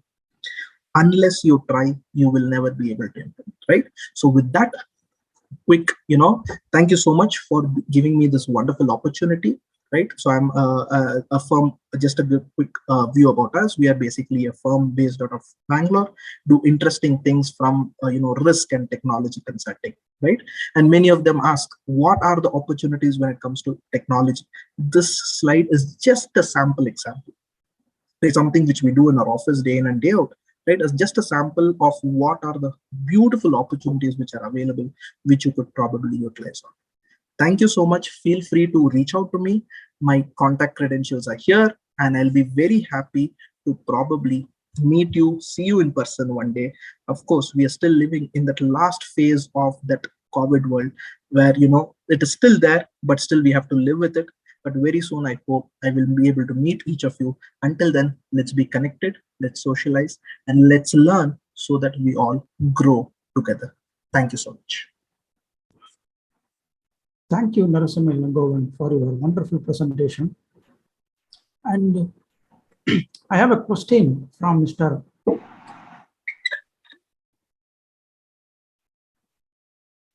Sridhar Rangarajan.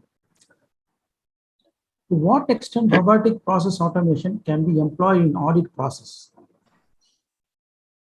Sir, RPA today can be used extensively even for your simple tally data entry. Simple tally data entry also you can use it. An example I'll give you. You have a bank statement. In the last column, add all the names of the ledger. There are a simple RPA bots which is available, which will copy paste all your entries from the books into the tally. Right? That's a simple, very use case. There are solutions available which you can just say RPA on tally, you search online, you will get it. Alternatively, there are other automation solutions also. Please understand the difference between a PA and RPA. Process automation can be achieved using simple Excel macros, simple solutions.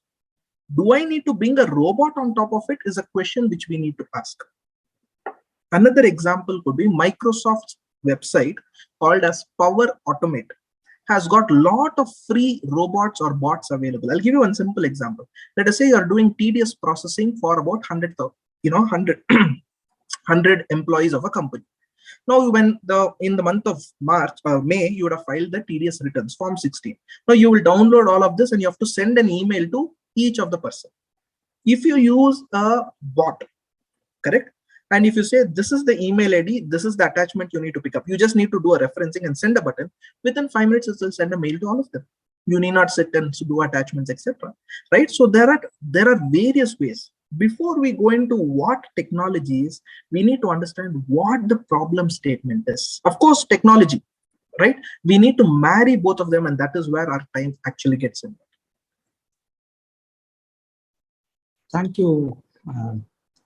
And with respect to the Power Automate, there are n number of solutions, as Narasimha said. And I request all the CEs to look into what is the possibilities this Power Automate can do with your, and it is not only a web version, you also have a desktop version of Power Automate, which you can even automate your typing or picking data from different things and inputting in different ways. Just explore and find it out what it can do.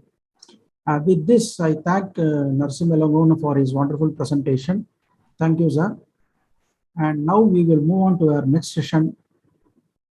Let me introduce the another wonderful speaker of the day, Amish Thakur.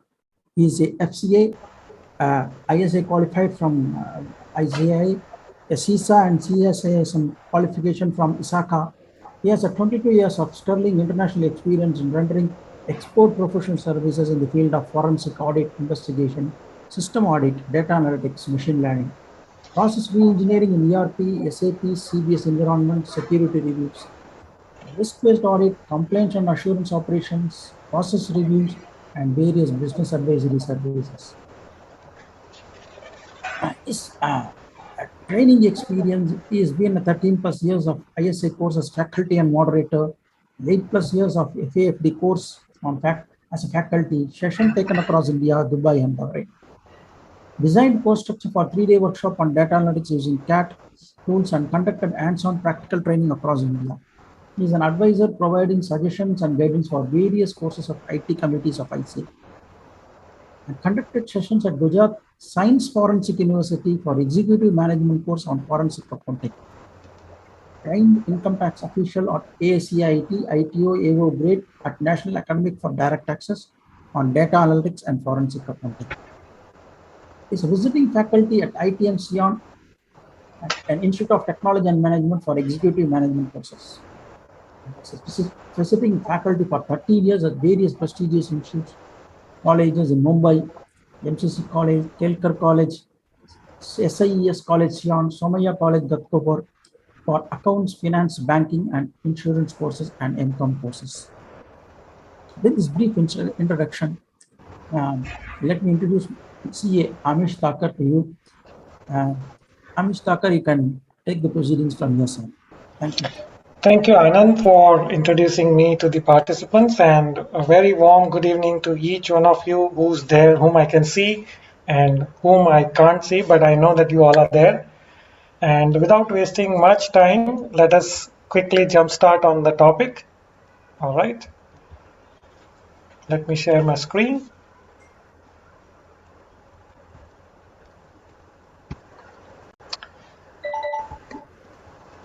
Can you please confirm if my screen is visible? Yes, sir. Okay. So what I have done is I have taken a liberty to change the dimension of the course in terms of getting into the flow of A, B, C, and D. We have already looked at AI and blockchain. If we go by the sequence, the next topic is supposed to be cyber security. But I am twisting the order and I'm first taking a data analytics topic because it is linked to whatever my co-speaker has spoken about. So this is going to be an extension. So for your own benefit, I thought changing the course of this session will be more useful in terms of your understanding. So let us go through what is in store for us as a chartered accountant in the domain of data analytics. Okay. Now, I would like to congratulate you that at 7:30 in the evening, with the whole day of hectic schedule, you are still here attending this particular event on ABCD, which means this entire quote is apt for each one of you. And this goes like this. It says, if you continue to do what you are doing, you will only get what you have got so far. The very fact that you have decided to register for this 3 hours webinar, especially after the whole day of hectic work, indicates that you have somewhere an urge to learn and fine tune or upskill your knowledge on these technologies. Okay. And if you look at this quote, it says that we all are chartered accountants. The very fact that we are chartered accountants, we are successful in that sense. We have all achieved a success in our professional forum, in our professional front, in various other personal front. But there is an urge for all of you to go to the next level of success. And that's the reason you all are here to know how these technologies you can integrate in your existing practice and can partner in the success of your client. See, as a chartered accountant, as a professionals, we feel professional satisfaction when we deliver something tangible to our clients, isn't it? From your work, if your client is benefiting and if you can tangibly see that, that sort of satisfaction we will get from these domains. And uh, what I'm going to do is I'm going to share one real life case study here on this platform, that how using data analytics and machine learning, we have automated internal audit processes of our clients and have reduced losses. Okay, so before I kickstart my session on data analytics, I would take some 10 minutes to show you the power of data analytics used by Industry 4.0. Today, maximum companies have leveraged on data analytics, and that indicates that we have enough and ample opportunity in the market for us to replicate their success with our clients. So you can suggest data analytics as a solution. You can suggest digital transformation using data analytics in their various operations. So to demonstrate how Flipkart has leveraged data analytics, here there's a clip that I'm going to run. All of you know that every year during Diwali festival, Flipkart comes up with a big billion day sale. Now, let us say that the sale period is 1 week and the sale is about to end, say on 27th of September. So 27th September, midnight 12 o'clock, sale will end. Within 10 minutes, meaning on 28th of September at 12:10 a.m., these records are published by Flipkart on their mobile app. So have a look at it and see the power of data analytics. Basically, what Flipkart has done is they are generating these data points, thanking their customers for making a big billion day sale a grand success.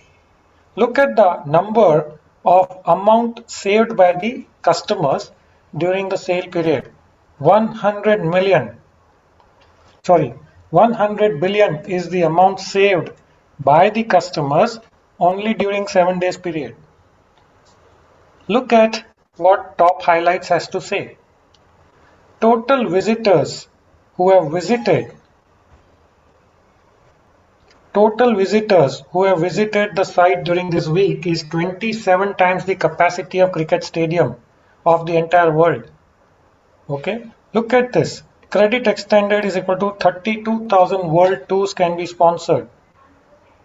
See the way they are analyzing and showcasing the magnitude of success that they have achieved during this 1 week sale period.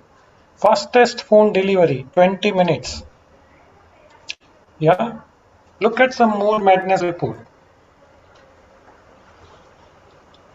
14 phones sold every second. 50,000 desks set up for work from home. So this is something called as a storytelling coupled with numbers. And from where these numbers come? From the data that they have collected during this 1 week period. Every single click you make on their site, it generates a data point for them. And those data points they use for generating business insights, for generating analytics for you to be able to make business decisions. I'm sure you're reading whatever other insights that this clip is offering. Look at this, height of footwear boxes sold, same as 30 times the Mount Everest trip. That much is the height of boxes. So imagine how many pairs of shoes that they would have sold. So if organizations are using data analytics, why can't we kind of partner with our clients and suggest solutions in this domain? They succeed and you will also succeed in the course of action, right?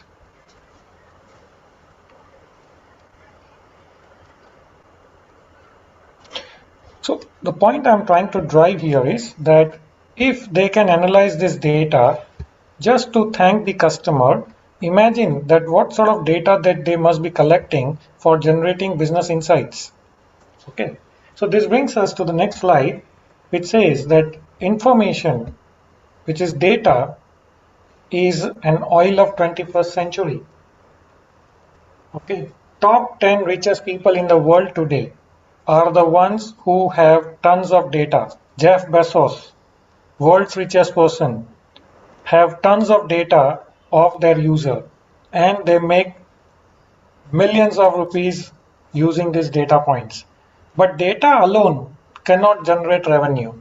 So the data needs to be converted into smart data and then it needs to be analyzed to derive business insights. And that's where, my friends, we as a chartered accountant are best professionals in the industry.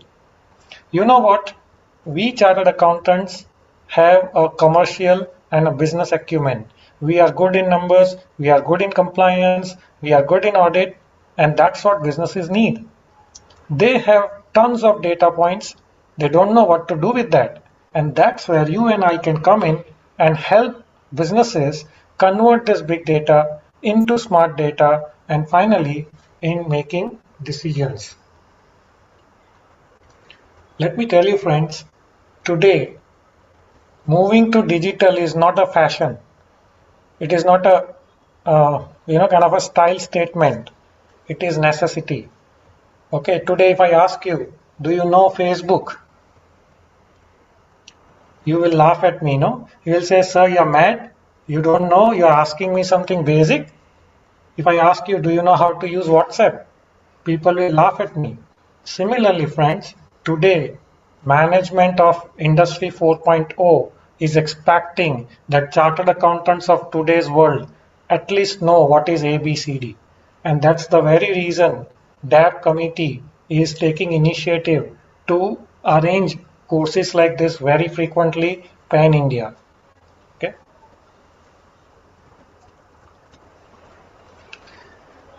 I'll take you through a reference point, which is Future of Job Report 2018, I'm talking about 2018, published by World Economic Forum. In 2018, World Economic Forum predicted that by 2022, top 10 emerging roles will be this. Look at where data analytics stands. Number one. Okay. Of course, data scientists is something that as a chartered accountant we cannot do because we don't come from that sort of a background. But of course, we can be good data analysts. Look at number two, the session which you have just attended, AI and ML. So of the A, B, C, and D, the very reason why I changed the course of this session and brought D first before C is because A, B, and C goes hand in hand. For AI and machine learning, for blockchain, the backbone is data. Without data, there is nothing that we can do. It is a basic ingredient for any emerging technology. Look at number 6, big data specialists. This is again an opportunity for chartered accountants. And the good news, COVID has accelerated the pace at which Industry 4.0 has adopted these technologies. Let me tell you what they predicted in 2022 has already materialized by end of 2020. End of 2021. Thanks to COVID. Yeah. Look at top 10 declining. Data entry, accounting, bookkeeping, payroll. This is a threat to our profession, friends. We cannot only survive on accounting practice anymore because RPA will take over the job of accounting. Routine, repetitive, rule-based, all these activities can be configured and automated using RPA. Look at number 7, accountants and auditors. So job of auditor is in danger, my friends. Blockchain is going to be a real-time audit. It can do an audit at the transaction level. Maybe there is no need for an audit in such situation. So where to look for new opportunities and avenues of earning for people like you and me? So these are the opportunities. Now why I'm sharing something which is of 2018, just to showcase that if you look at the same report published in 2020 after 2 years, situation has not changed. Okay, still in 2020 also, the top 20 jobs in demand, the number one is data analysts and scientists. Only change was that big data specialist was at number 6 in terms of emerging role. It has moved to number 3, again thanks to COVID. Okay, and a new role has been introduced here. You and I can partner the growth of our client by helping them into digital transformation. We can help them to move their systems into an automated RPA. We can help them in cloud migration. We can help them in cybersecurity reviews. Yeah, we can develop controls. We can assess the risks. Yeah, so these are the new emerging roles that you should look for and upskill your knowledge. Again, see what is threatening here. In 2018, accountants and auditors, top 10 declining were on number 7. Thanks to adoption of technologies, it has been accelerated to number 4. So these jobs are going to be redundant or obsolete in times to come. Again, 2020 job survey report says, if you possess any of these 15 skills, you are good to be employable for coming 10 years. You will have enough job, you will have enough work for coming 10 years if you have any of these skills. If you don't have them, develop them. Okay, learn them, acquire them, practice them, rehearse them, and become an expert. Okay, the world is open, world is undergoing a change. Organizations are adopting technology, and that's an ideal time for you to acquire knowledge. When people are learning, mistakes are tolerated. But when people have already learned, technology has settled down, then the mistakes cannot be tolerated. So this is the time where you and I can learn. Okay. So why am I showing you so much? Is to tell you, my friends, that today data analytics is a compulsory skill set. There is no escape. Irrespective of what practice you are into, you must know how to perform data analytics. Okay, no more we can live with normal tools like Excel and MS Access. We have to improvise. We have to go beyond that. Okay, so as a chartered accountant, we are subject matter specialists. We already have an audit skill embedded with us. What we need is this third dimension so that as an integrated approach, you can be a successful professional in the industry. Now, I am showing you one slide, one example I gave you about Flipkart. Now I am giving you another example as to all these companies that you are seeing on your screen. You know them. You have availed their services at some point in time. But do you know why these companies are successful? All of them are successful. And if you look at the difference between the left hand side and the right hand side is I've added the year in which they have got into existence. Now look at Amazon, oldest of the lot, 1994, Google 1998, Netflix 1997. So these three companies came much before the new age companies like WhatsApp, Uber, Airbnb, Zalando, Facebook.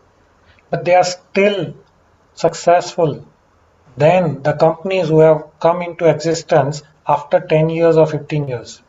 Why Google, Amazon, and Netflix, they are still successful? Look at the reasons. They understood the transformation and they have pursued this change along their way. We chartered accountants also needs to mold ourselves. We need to get used to these new technologies. Okay. In order to stay competitive, they changed themselves. They transformed their processes. They have embedded their controls into whatever technology available at that point in time. So Amazon and Netflix today are leading the business segments in their respective domains. Yeah. And they implement one of the best technologies for their products. Today also Netflix is a premium product. They charge 2 times, 3x, still we pay because the kind of quality of the content that they offer, even other Indian players can't even match that quality. Something more about these companies like Facebook, Google, Uber, Airbnb. Why are they successful? Yeah, let us look at that. Because they understand the kind of data that they collect and the value of that. Why Google is offering you everything free? Why Facebook is free for all of us? Why for WhatsApp is not charging anything to you and me? Because you and me are working for these companies without getting paid. We all have signed the contract with them. You remember when you have created a Google ID or a Facebook ID or a WhatsApp? I accept terms and conditions. Those terms and conditions means we are working for them. Every day we spend 1 hour, 2 hour on this platform. Whatever we do, these companies collect data for us, data about us. Okay, they know more than what we are. What are our preferences? What are our likings? Which restaurant I go and dine? Which movie I see? What are my music preferences? What places I go? You are using Google Map. They know your itineraries for last so many years.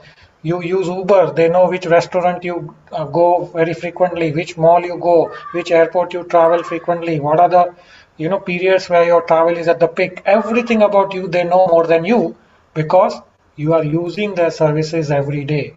You are the product for them. When services are free, you are the product. Google is offering you 15 GB free. Today you go and buy a 15 GB pen drive, it will cost you 800 rupees. And Google is giving you 15 GB free Google space, Google Drive space for one Gmail ID. If you have 10 Gmail IDs, you have 150 GB. Correct? Why are they offering you free? Because they understand the value of data.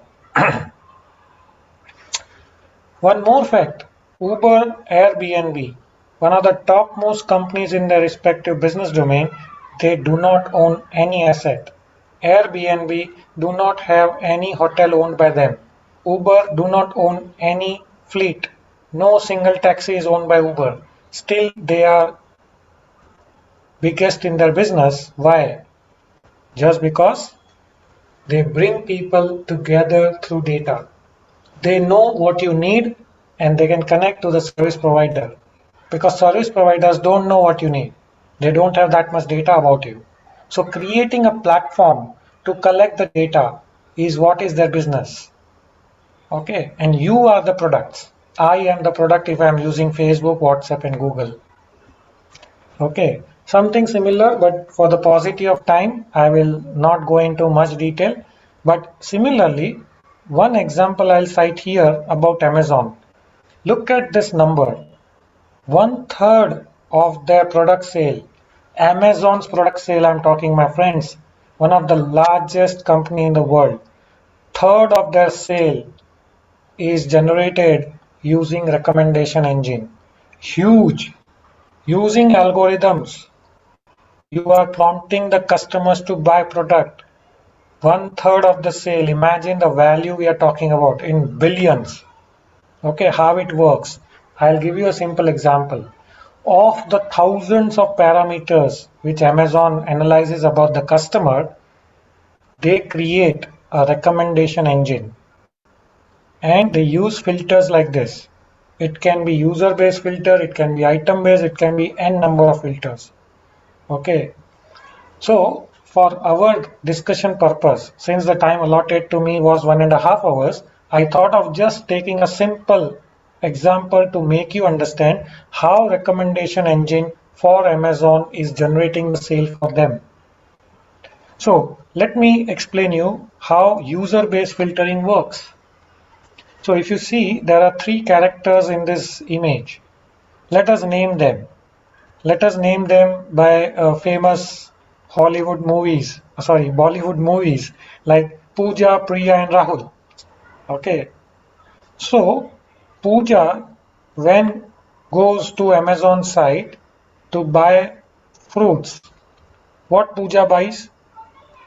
Blueberries, strawberries, watermelon, and oranges. So what Amazon does, Amazon creates a user level filter.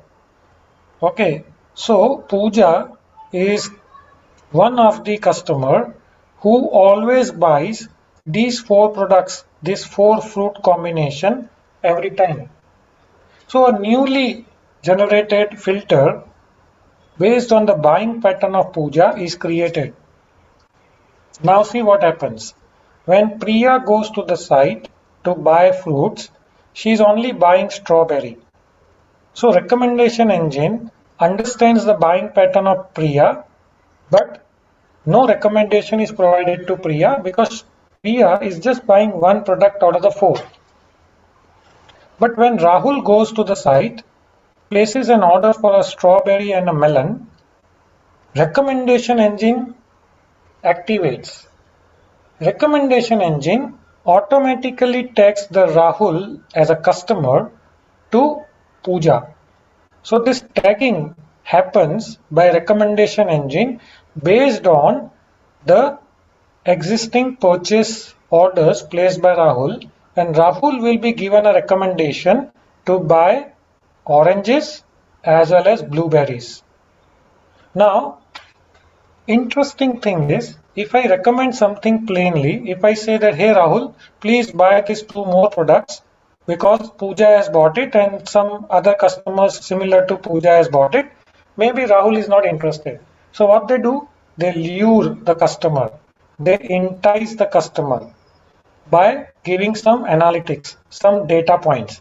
What they say, they say, okay, Mr. Rahul, when you buy a strawberry and a melon, there are health benefits if you buy oranges and blueberries and create or make a mocktail out of it. Then they'll add up some calorie, some vitamins, some health benefits of consuming these 4 fruits together. Then they will say out of 1,500 customers visited, 1,200 customers goes with this combination, which means now Rahul is getting interested whether should I buy blueberries and oranges. And third of their sale, which means if these recommendations are given to 100 customers, 35 customers based on their recommendation go for it. So even if Rahul has visited the site to buy only strawberries and melon, he will end up buying oranges and blueberries based on the recommendation engine, and 1/3 is the success ratio, which is huge. Okay, so this is the power of data analytics. Okay, data can be a structured data properly organized in a table. It could be your Excel, Oracle, or RDBMS, yeah, or it could be an unstructured data. Like for example, a company has a Facebook page, a company has an Insta page, a company is on the Twitter, companies on various social platforms, and they are collecting customer feedbacks.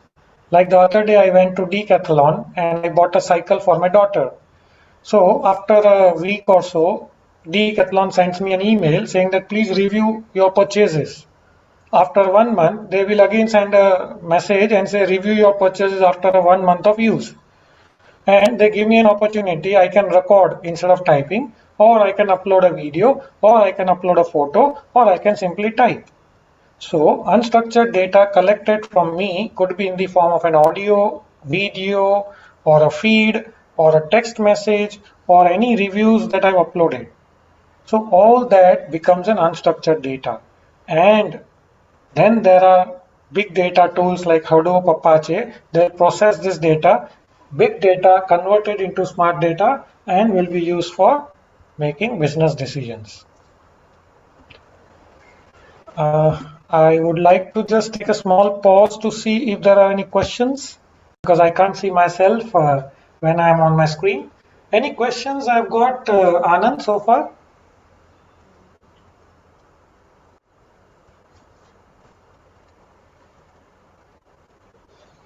Anyone there?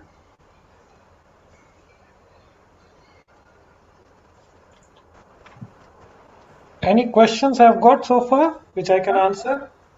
Any No, feedback? sir, no questions, sir. You can proceed, sir. Okay.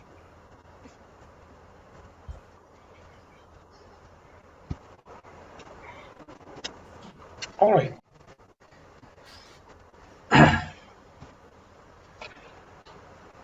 I'll skip a couple of slides for the paucity of time. If you look at this big data analytics pipeline, basically the first phase, so I'm explaining what was here on this diagram. The first phase is collection of the data. The data could be a structured data, it could be an unstructured data, it could be your logs of all the applications, servers, operating system. These data points are then stored either on your data servers, which is in-house data server, or on the cloud. Then from there, the data goes into data analytics engine. From there, then the data through SQL query or an API or an SQL analyzer, they get fetched and exported to a visualization app. Okay, you might have heard about Tableau, you might have heard about ClickSense, you might have heard about Power BI. They are presentation tools. So whatever data, so this is a big data. This goes as a smart data. So we have converted big data into smart data using this advanced tools. From this smart data, by running a specific query, we are showcasing to the management what the business is all about. Where are the pain areas? Where are the improvements required? Are we meeting the targets? Are we deviating from our targets? So on and so forth. Okay. So you might have heard about CEO dashboard, CFO dashboards. All of that is in visualization. There are 4 types of analytics that we can do, and as a chartered accountant, your role is very, very important at every stage. Okay, so I will explain by way of an example how this individual phases works in real life, and then I'll directly go to the use case so that you understand how I have used it in my real life to solve the problem of the client. Okay, so What are the types of data analytics that we have? So basic first stage, and every data analytics has to go through these sequence. You can't directly jumpstart on predictive and then go to descriptive. You have to go into these sequence only. Okay. So moving from this stage to this stage, if you see, the complexity increases. And as you move from descriptive to prescriptive, the value addition to the client is also increasing. So the maximum value client will derive is from prescriptive analytics. Okay, but to reach at this stage, client should heavily invest. Tone at the top should be positive. They should appreciate the benefits of the technology, and then only you can reach over there. And what is your role here? You can actually convince the client, convince the management that there is a real value there. Okay, because they today, especially in the Indian context, the management is not technology savvy. Unfortunately, today also many companies are looking for cheap solutions, open source, freewares, which is not going to solve the problem. They are not willing to invest in the technology, and that is where your role comes into play. You have to create a scenario, create a case study for them to be to convince them to invest into these technologies. Okay, because predictive and prescriptive, these technologies requires a lot of investments into people, into software, into licenses, into computing capabilities. So many people are not interested in even looking at that as a solution. Now, let us understand this by way of an example. Let us say a patient goes to a doctor, okay, and a patient is suffering from, say, diabetes, high blood pressure, and occasional headache. Of course, when a person is suffering from something, then only he'll go to a doctor. Similarly, when a management is having a problem with their business, then only they'll come to you. If everything is hunky-dory, if everything is going good, then they don't need us, isn't it?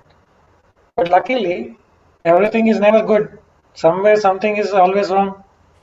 So let us say that a business, um, uh, a board of directors have approached you and they are telling you that, hey, look, our sale in the East market is reducing every year. Our cost of operation is increasing every year. We are facing labor unrest in West region. We are facing some labor union challenges in the West region. So they have come up with some known problems and they come to you to seek advice. So what would you do? What a doctor will do? Doctor will start asking questions to the patient saying, hey, look, you are telling me that you have diabetes, you have a high cholesterol, and you have a mild headache. I understood, but I want to know more. Tell me everything about your last 1 year's uh, uh, life pattern. Tell me what are your eating habits, what are your drinking habits, what type of work you do, how is your relation with your family, work colleagues, are you in a stress, have you undergone any major financial crisis? Why doctor is asking so much? Because he wants to understand that if a patient is suffering from a diabetics, why he is suffering, what could have happened. So descriptive analytics is what happened. What happened? The patient is suffering from diabetics, but that is just an outcome. There has to be something which would have led to this. So descriptive analytics is looking into the past, backward looking. So what you would do as a chartered accountant, you will tell the board, okay, I understood your problem. Give me last 10 years of data. And you will collect that 10 years of data and you start looking into the data points to see why profitability in the East market is less, why cost of production is high, why there's a labor unrest and labor issues in the West. So from the data, you will start analyzing and try to see what happened in the past. Then, after knowing the past data or the past history of a patient, doctor will say, hey, look, Mr. A, You are telling me that you have a diabetics, you have a cholesterol and a mild headache, but you might be suffering from obesity, you might have some blockages in your artery, you might be having some other issues which they do not. Similarly, after analyzing the data of the past, you will tell the management, hey, look, you told me 3 problems, but your data indicates that you have major problems also which you have even not known, which you don't even know. Okay, so descriptive analysis find out what has already happened. Then comes the next stage, my friends, why something has happened. Now, patient will say that, okay, I'm suffering from a diabetics, but I don't know the reason. So doctor will say, okay, I understood your past history, but according to me, it is not your work-life balance, it is not your stress level, it is because you are smoking and drinking continuously, you are not having a active lifestyle, doing a sitting job, and that is the reason of diabetics. You will analyze the data of last many years and you will tell the businesses that, hey, look, the market of East, where you're losing the business big time, is because your marketing strategy is weak. Customers are not able to understand your product. You're not able to convince them properly and effectively. You need to change your marketing strategy. You change the advertising agency. You look for another solutions for advertising your product. Maybe you will gain customers. So why something happened? Root cause analysis. Okay, that's called diagnostic analytics. Then comes a very important part where complexity starts embedded into the entire activity of data analytics, which is predictive. Predictive means that you will tell the management, or first of all, let's go to our example of a doctor. Here, doctor will say, hey, look, the way your lifestyle is, the way you are suffering from all these diseases, I see that you have maximum 8 years of life remaining. Your diabetes is currently at stage 1. In next 2 to 3 years, it will be in stage 3, and then maybe you will have a bed in life for another 3 to 4 years. You will shrink in the bed and you will die. This is what is prediction. Looking forward.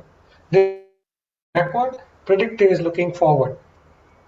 Now, you are telling the management, you are telling the board that, hey, look, if you don't change what you are doing since last many years, probably in 6 months' time, you will have to exit from the East market. If you don't handle your employees, or if you don't change the method of handling your employees, your labor union problem will persist. You might have a big problem in the West region. So you might have a going concern issue in next 3 years. Your losses will pile up, and maybe after 5 years, you have to shut your shop and quit the market. Prediction.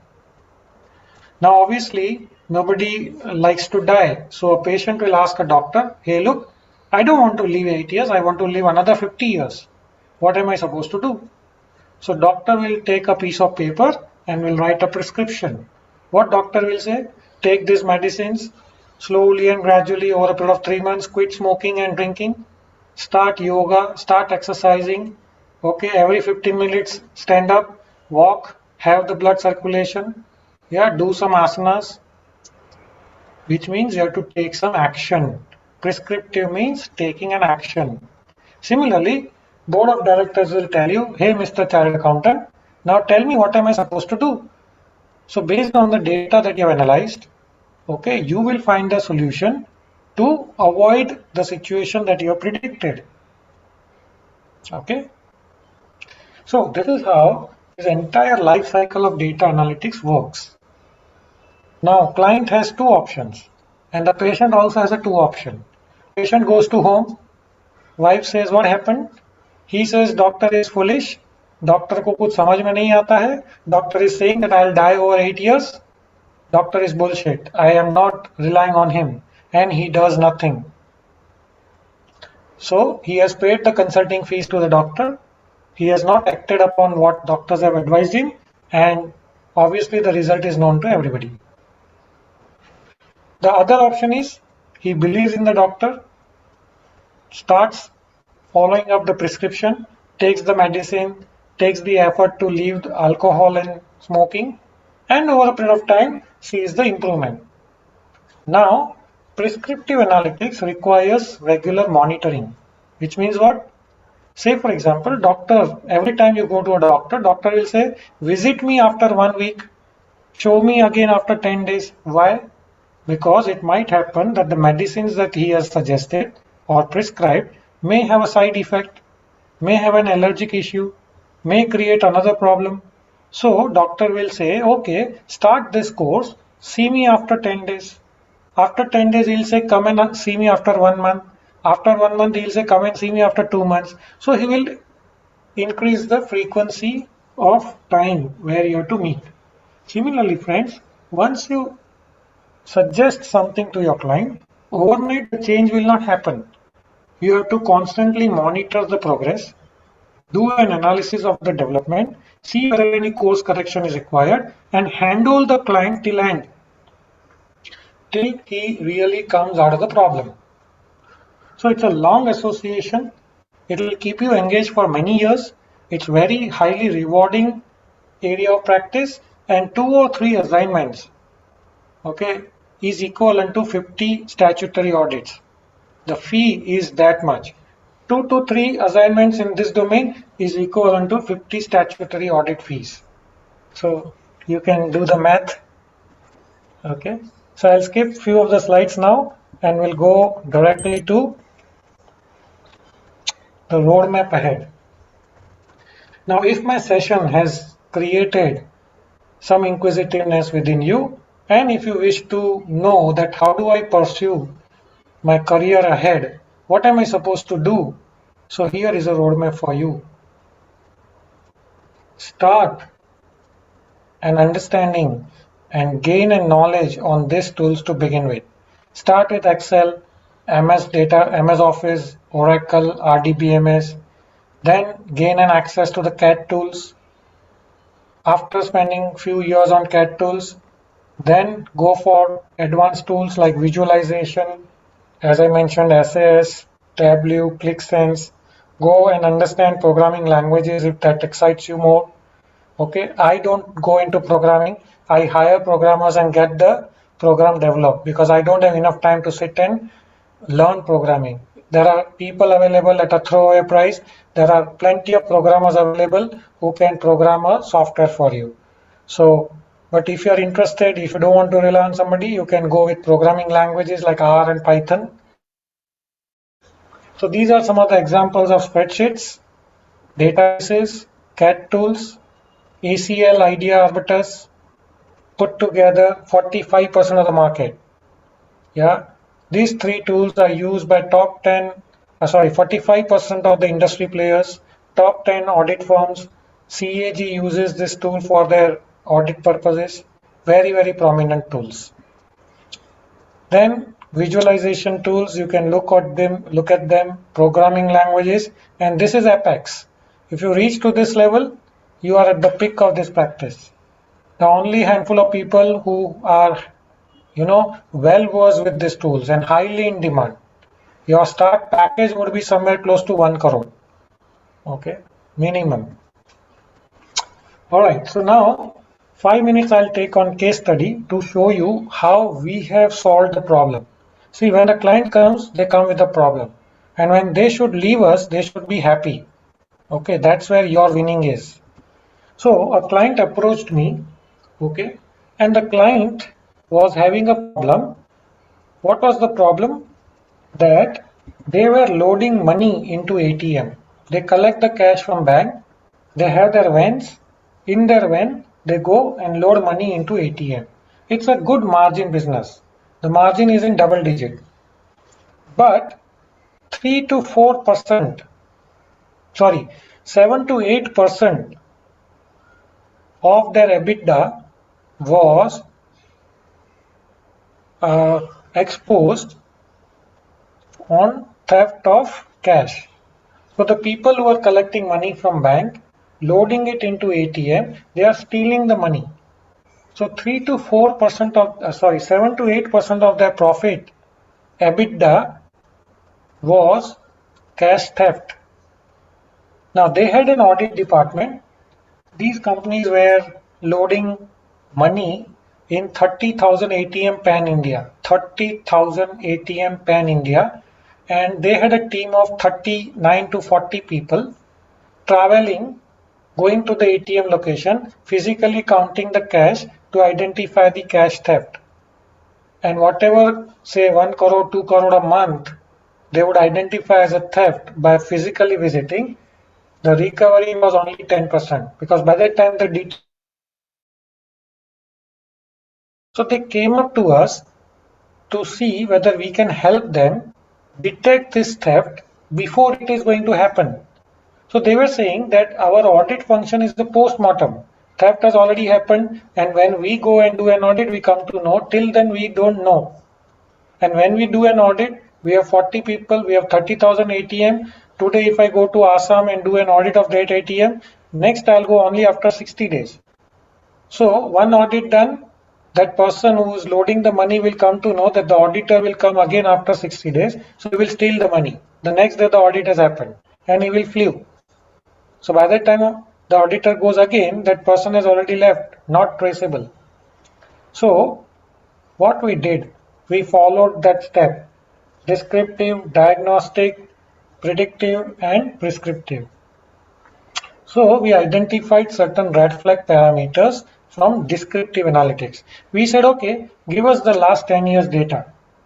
And from analysis of that data using CAT tools, using sophisticated SQLs and data visualization tool, we identified some red flags.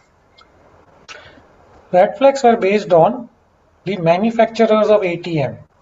So there are various companies and every ATM has some vulnerability.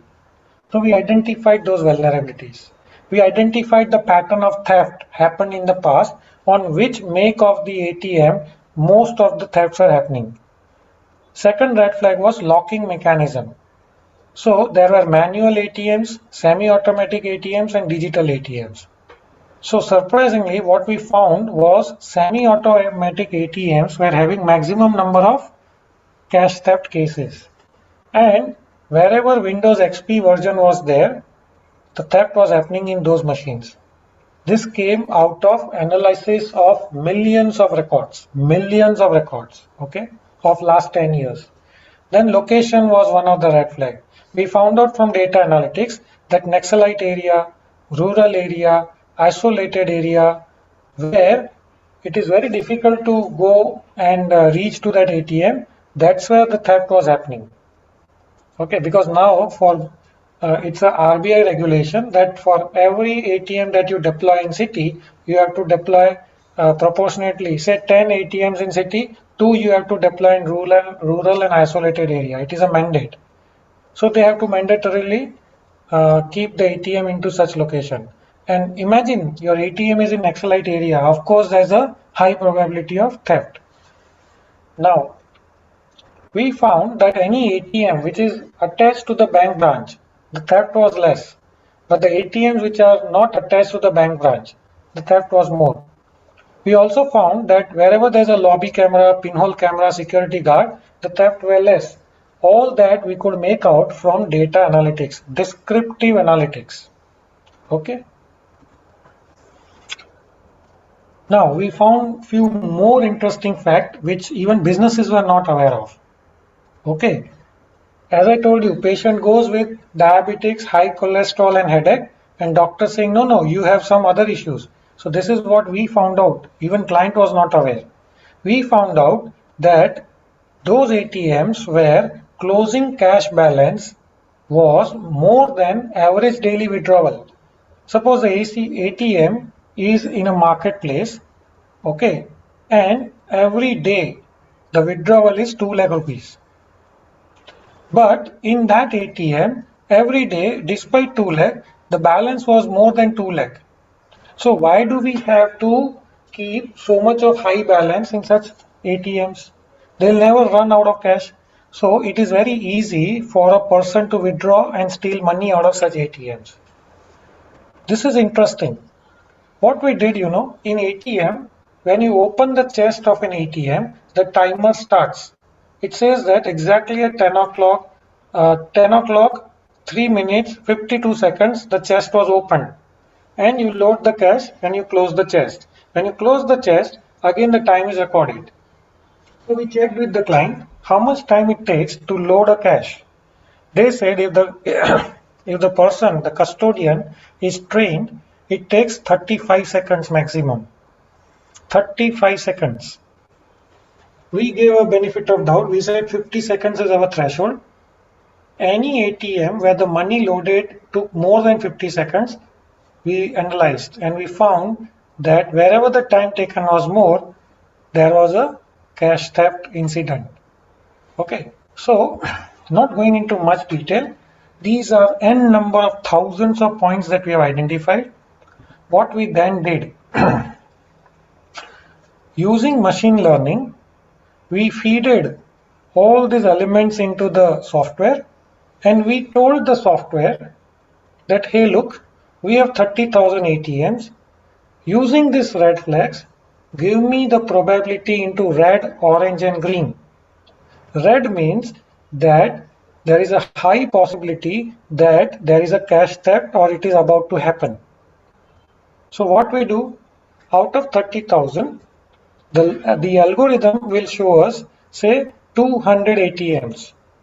So what we do, we send people, the audit team, my team, we have hired some external people from the consultants. We sent them to these 200 ATMs, did an audit simultaneously, and we found that 70% out of that 200 ATM were having a cache shortage, which means our algorithm is generating accurate results to the extent of 60%. Okay. Amber means that not all my red flags are materializing, but there is a probability. So out of 100 ATMs, at least 30 to 35 ATMs will have a cache shortage, something like that. So what it has resulted, look at this. Before they approached us, they were auditing their entire ATM universe in 60 days. Cache theft was up to 8 to 10% of EBITDA. Delay in discovery of theft, resulting into poor recovery ratio. And it was a predictable audit pattern that today I audited, now I'll come and audit after 60 days. Now, what approach we suggested? Instead of auditing 100% ATMs, 30,000 ATMs, we audited only 5 to 7% ATMs, which our algorithm was suggesting. Cache theft reduced to 2.5% from 8% to 2.5. Imagine, client is so happy. They happy, we happy. They save money, they pay us more. So they save, we earn. Isn't it good? Timely discovery of cache theft. So the moment theft has happened, we detected it and we catch hold of the person. Recovery rate is very high. Now our entire audit approach was unpredictable. So today if I have audited an ATM in Assam, if he thinks that another audit will happen after 60 days, no. My algorithm will say something wrong. I'll go another week and I'll do an audit, I'll find. And over a period of 3.5 years, accuracy increased from 60% to 89%. This is how machine learning improvises on its own. Okay, that's the beauty of data analytics and machine learning. So this brings us to the end of our data analytics topic. Again, I'll take a small pause if there are any questions. Before I go on to the next topic, any question? Yes, sir. Yes, sir. Few questions are there.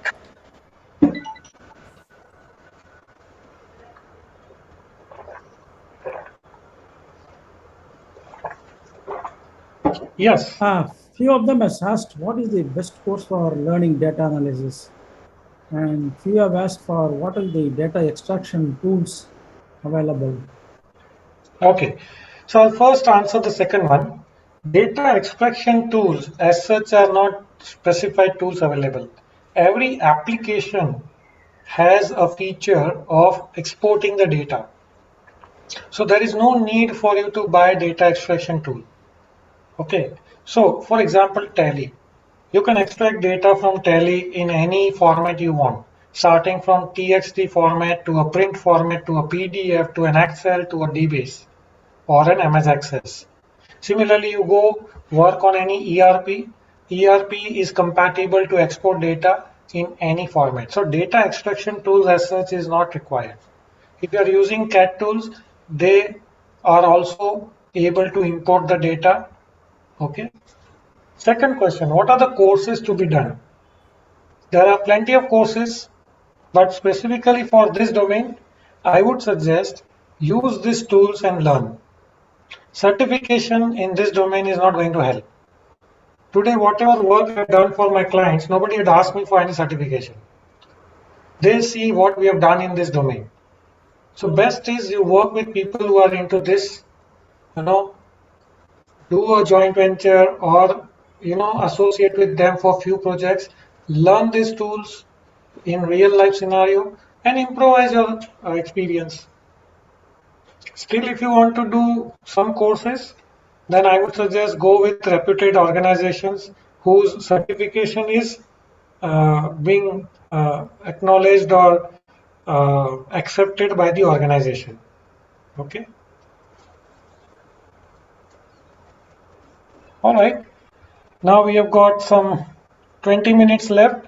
So I'll quickly take you through cybersecurity and see what is in store for us as a chartered accountant in that space. Okay.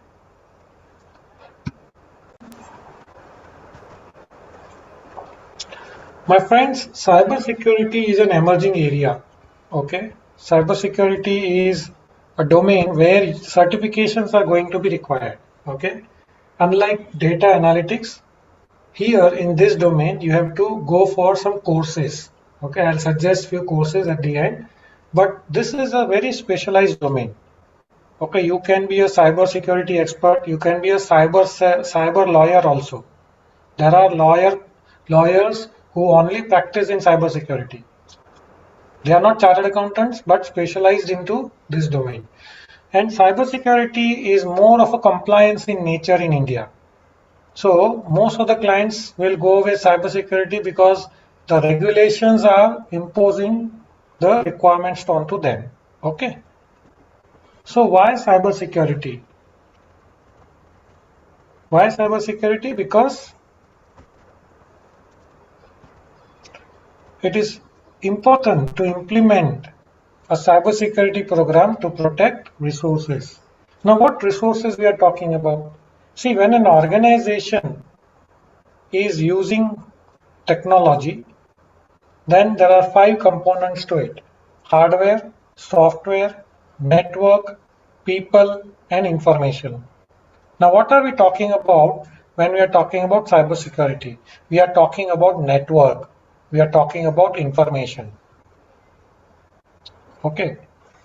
We use internet. Yeah, we connect with the outside world for exchange of information. And that's where the cybersecurity component comes into play. So most of the cybersecurity related controls, related rules and regulations revolves around securing network, securing endpoints, securing devices on the network, and the information residing or traveling or getting exchanged over these networks. Okay. Again, few more reasons why cybersecurity. Take a moment, go through them.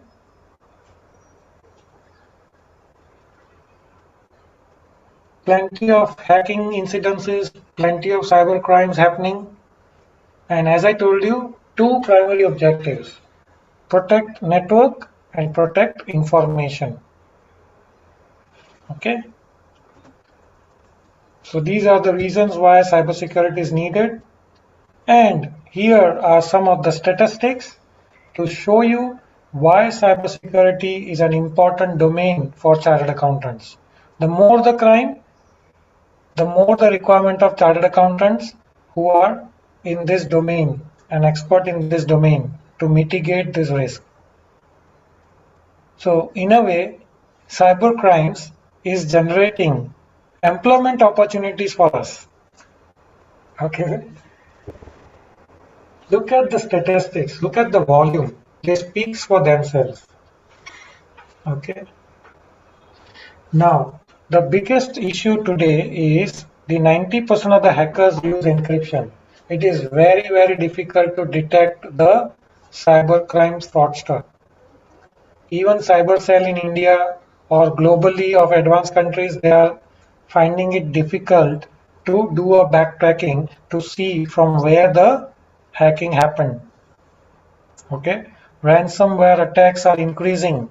See, ransom attacks quadruplicate. Yeah, so lots and lots of issues are happening, and that is generating employment opportunities for us.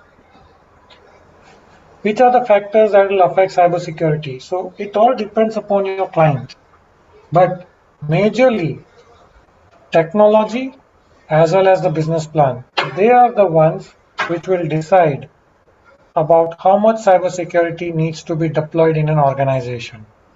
Okay, if you are deploying emerging security tool, okay, if you have enough security support on the operation side, yeah, what are your business plans for future? What are the industry trends? What is the risk tolerance? Like in the banking and financial sector, the tolerance is very less. In logistics, yeah, in food and agro industry, the tolerance is high. So depending upon what is your tolerance, what is the nature of business, the level of security will differ. Okay. Now, one need to understand what is the relationship between information security and cybersecurity. We always get confused. Even clients today, they don't know what is cybersecurity or what is information security. They use these terms very vaguely or loosely. Cybersecurity is a specific arm of information security, which means cybersecurity is part of information security. So information security has a larger gamut, larger scope as compared to cybersecurity. So what are the differences? How to understand whether you have been appointed to do cybersecurity or you have been appointed to do information security? So when client looks at larger processes and designs tools to protect information, they're actually protecting information, which means their efforts are in the direction of making the information confidential, making the information available, and maintaining the integrity of the information. Whereas cybersecurity is they're referring to the set of techniques used to protect integrity of network. See, as I mentioned to you earlier, there are 5 components: hardware, software, network, information, and user. So if you're referring to all these 5 components, you are referring to information security. If you're referring to 2 out of 5, which is network and data, you are referring to cybersecurity. Okay, so cybersecurity and network goes hand in hand. Another difference encompasses paper documents, digital and intellectual property. So whenever you are talking about information security, the scope is not only information residing in the hardware, software or network, the offline information is also part of it. You need to secure original documents, you need to secure intellectual property that you have, but cybersecurity doesn't take care of that. It takes care of whatever information is either traveling on the network, residing on the on the platforms like applications, or getting processed. Okay. Now, everything that we do in cybersecurity revolves around 3 terms: confidentiality, integrity, and availability. Take a moment to read the explanation around it.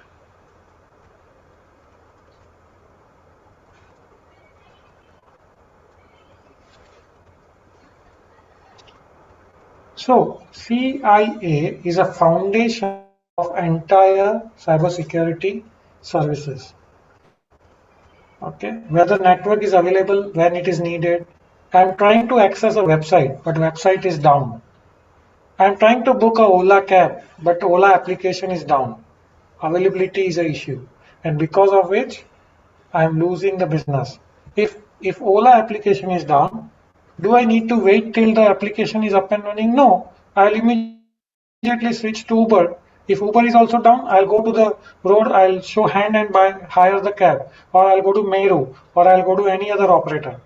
So availability of network is very, very important. Availability of site is important. Availability of information is important. Okay. Confidentiality has to do with legal compliances. Okay. You need to protect it, encrypt it, keep it confidential. It is driven by regulations.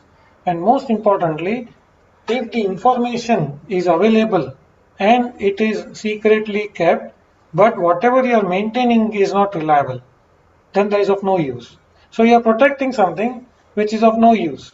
So integrity takes precedence over other two components. Okay. Your job as a chartered accountant in cybersecurity can be in setting up the governance framework. Okay. What is it? Let me show you. You can identify, okay, the risks involved in physically accessing the network, risk involved in cyberspace, which is when the information is getting exchanged over the network, and the financial and investment risks. Okay. As I mentioned at the beginning, cybersecurity is an area of practice majorly driven by regulations. Okay. So they will hire your services only because it is mandatory for them to comply.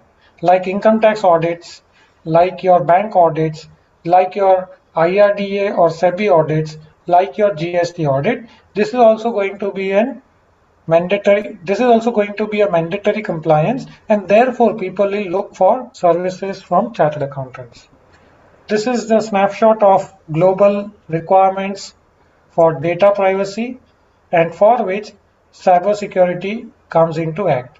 So in India, if you see Indian IT Act section 43A, yeah, that majorly drives the requirement for cybersecurity. Similarly, European Union has GDPR. Yeah, US has all this CCPA, COPPA, HIPAA. You can do a lot of research later on. Since time is not there, otherwise I would have taken you in much detail about these regulations. Look at the last point. Violations of the EU's GDPR can cost 4% of worldwide revenue. Penalties are deterrent for an organization. These penalties are so heavy that every organization will look for you and me to have a robust cybersecurity framework.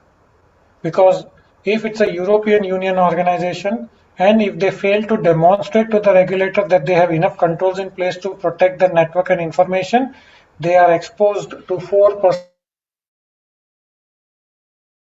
okay, of their worldwide revenue. So if I'm in European Union and I have, like, take an example of a Standard Chartered Bank. Standard Chartered Bank is a British or London based bank, okay, but they have presence globally. So if there is any violation for data privacy, the penalty is 4% of their global business, not only the business in Europe, but in the entire world. That's the exposure.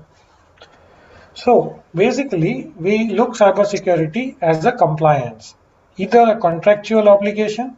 So suppose a bank is entering into a contract with a payment gateway, then bank will make it as a compulsory requirement for a payment gateway to have cybersecurity controls. So payment gateway will look for people like you and me and say, hey, look, I've got a contract from bank. Please audit my cybersecurity and give me a clearance so that I can show it to the bank and get my contract signed. Okay. Similarly, a software development company approaching you saying that I've got a big contract from income tax office to develop a website for filing income tax return, but they want me to demonstrate that I have a cybersecurity control framework. Fine. If they don't have it, you help them develop it. If they already have it, you audit it. In either case, you get a business. The other thing is that many organizations, for them, it is not mandatory, but as part of their internal policies, the tone at the so they on their own develop these controls and implement. For cybersecurity, again, the responsibility is on the board, those charged with governance. Okay, and they don't know anything about cybersecurity. They know how to do business. So if you have good connects, if you are an expert, you can suggest the entire framework to them. They win, you win, they safeguard their assets and you earn out of it. Today, globally, in cybersecurity, there are three approaches. One is a compliance based. In India, 90% of the business in this domain will come because it is mandatory. But for the rest of the world, these two approaches are also there, where even if organization has no mandatory compliance requirement, they on their own will go. It's called risk-based security. And one is like, for example, in case of bank will say, okay, I have mobile banking application, I have a net banking application, I have my ATM server, I have my payment gateway, but I want to only do a cybersecurity control framework for my ATM framework. I don't want to do it for my mobile application and for my net banking. Fine, that's an ad hoc approach that one can follow. There are some key terms which we use in this practice. I have tried to summarize it in one slide. Let me tell you how it is. So the story starts with the threat agents. Threat agents are vulnerabilities or potential red flags or areas where one can exploit or weaknesses, so as to say. It gives rise to the threats. Threat getting exploited results into vulnerability. Vulnerability leads to risk. It can damage your assets and causes an exposure. Okay, this exposure is then exposure to goodwill, financial exposure, your data is not available, your data is compromised, so confidentiality is not there, your data is altered, so integrity is not there. So this exposure could be on CIA. So what this cybersecurity does? It does by having a countered attack, by designing a countermeasures, by having a controls in place. Okay, so this slide actually is a very nice representation of the entire cybersecurity logic or the philosophy. Okay. Again, this slide just gives the expectations of cybersecurity framework from senior management. What is the expectation? They should initiate and tell the organization what policies they should need to have. What middle management will do? This is a IT committee, IT strategy committee, IT, what's it called? IT steering committee, legal and compliance committee, GRC committee. These committees releases the standards, guidelines, rules and regulations, code of conduct, etc. Then here are the people who are going to implement it, and end user have to comply with it. So this is something standard which you know, and there's no change as far as cyber security is concerned. What is the role of chartered accountant here?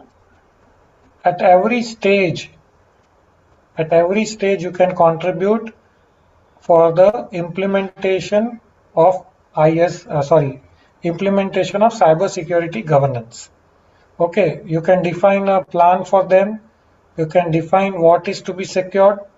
So if a company has 10 networks, 5 LAN networks, 3 WAN networks, 2 intra networks, which networks needs to be secured, what level of security needs to be deployed, all of that you can decide on behalf of client.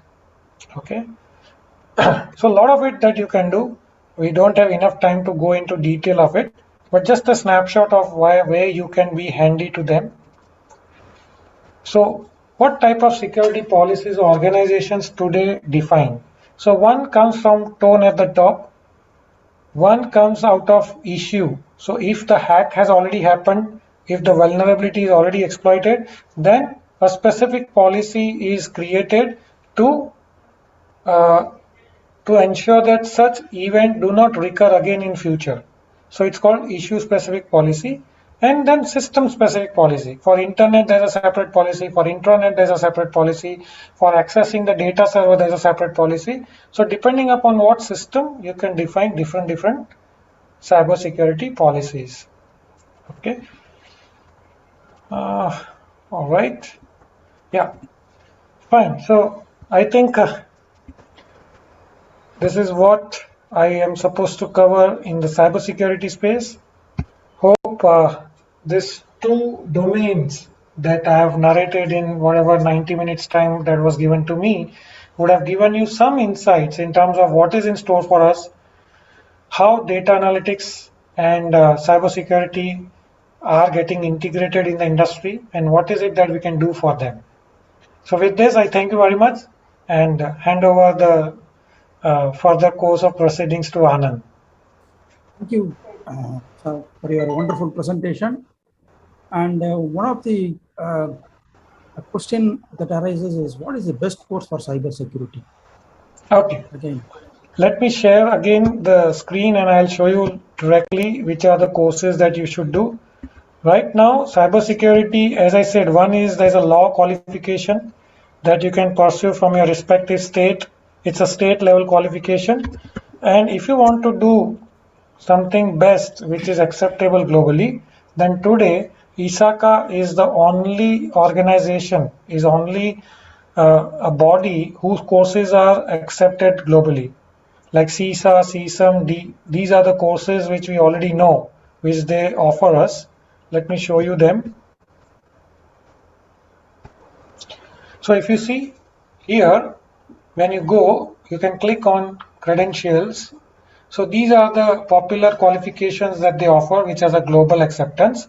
And for cybersecurity, you can go and do this course, Cybersecurity Audit.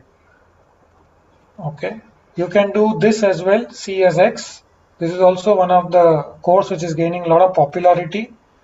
Yeah, so to begin with, these are the two courses that you can go and pursue. This will give you enough opportunity to get the work in this domain.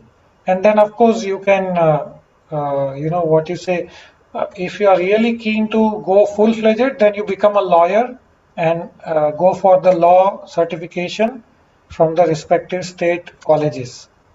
Yeah, so these are the two popular courses I would suggest. There are many MBA colleges and various institutes are offering, but I've seen industry is not acknowledging it at all. So there's no point pursuing them. And if you do anything from ISACA in the IT space, the kind of acceptance is at the acceptance by the industry is very high. Okay, so keep an eye on this website. Keep regularly visiting and see you know the popularity of their courses. Okay, all right. thank you, sir. Thank you for your wonderful insight on the data analytics and cybersecurity. In fact, I should congratulate all of you committee members at SIRC for organizing such an event to enlighten your members.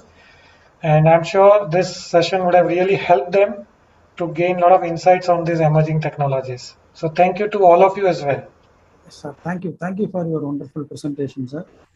And I asked the secretary of the Changalpur district branch to render the vote of thanks.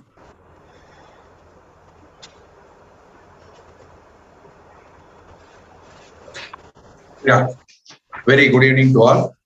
I hope the session, I was just happy that the session went very well. I thank on behalf of the Digital Accounting Assurance Board and ICA and Changalpur district branch of SIRC of ICA, all the members who have been present here. I thank Chairman of the DAAB, ICA, Vice Chairman of DAAB, CS Nanda, Vice Chairman of DAAB, CA, Dayaneva Sharma sir, for making for requesting for hosting this program to our branch. I also thank the committee for approval of the same. I thank the speakers, CA Narasimhan Ilangovan and CA Amish Thakkar sir, for their wonderful and beautiful explanations on so many issues which are hitherto not heard of by us, by so many members, I believe. I thank all the members who have taken the time and time to make this a grand success. I thank all the members of the management committee branch, management committee of the branch for their support. Thank you, one and all. Thank you to each and everyone who's on the meeting, and stay blessed. Good night. Thank you, sir. Thank you, sir. Thank you.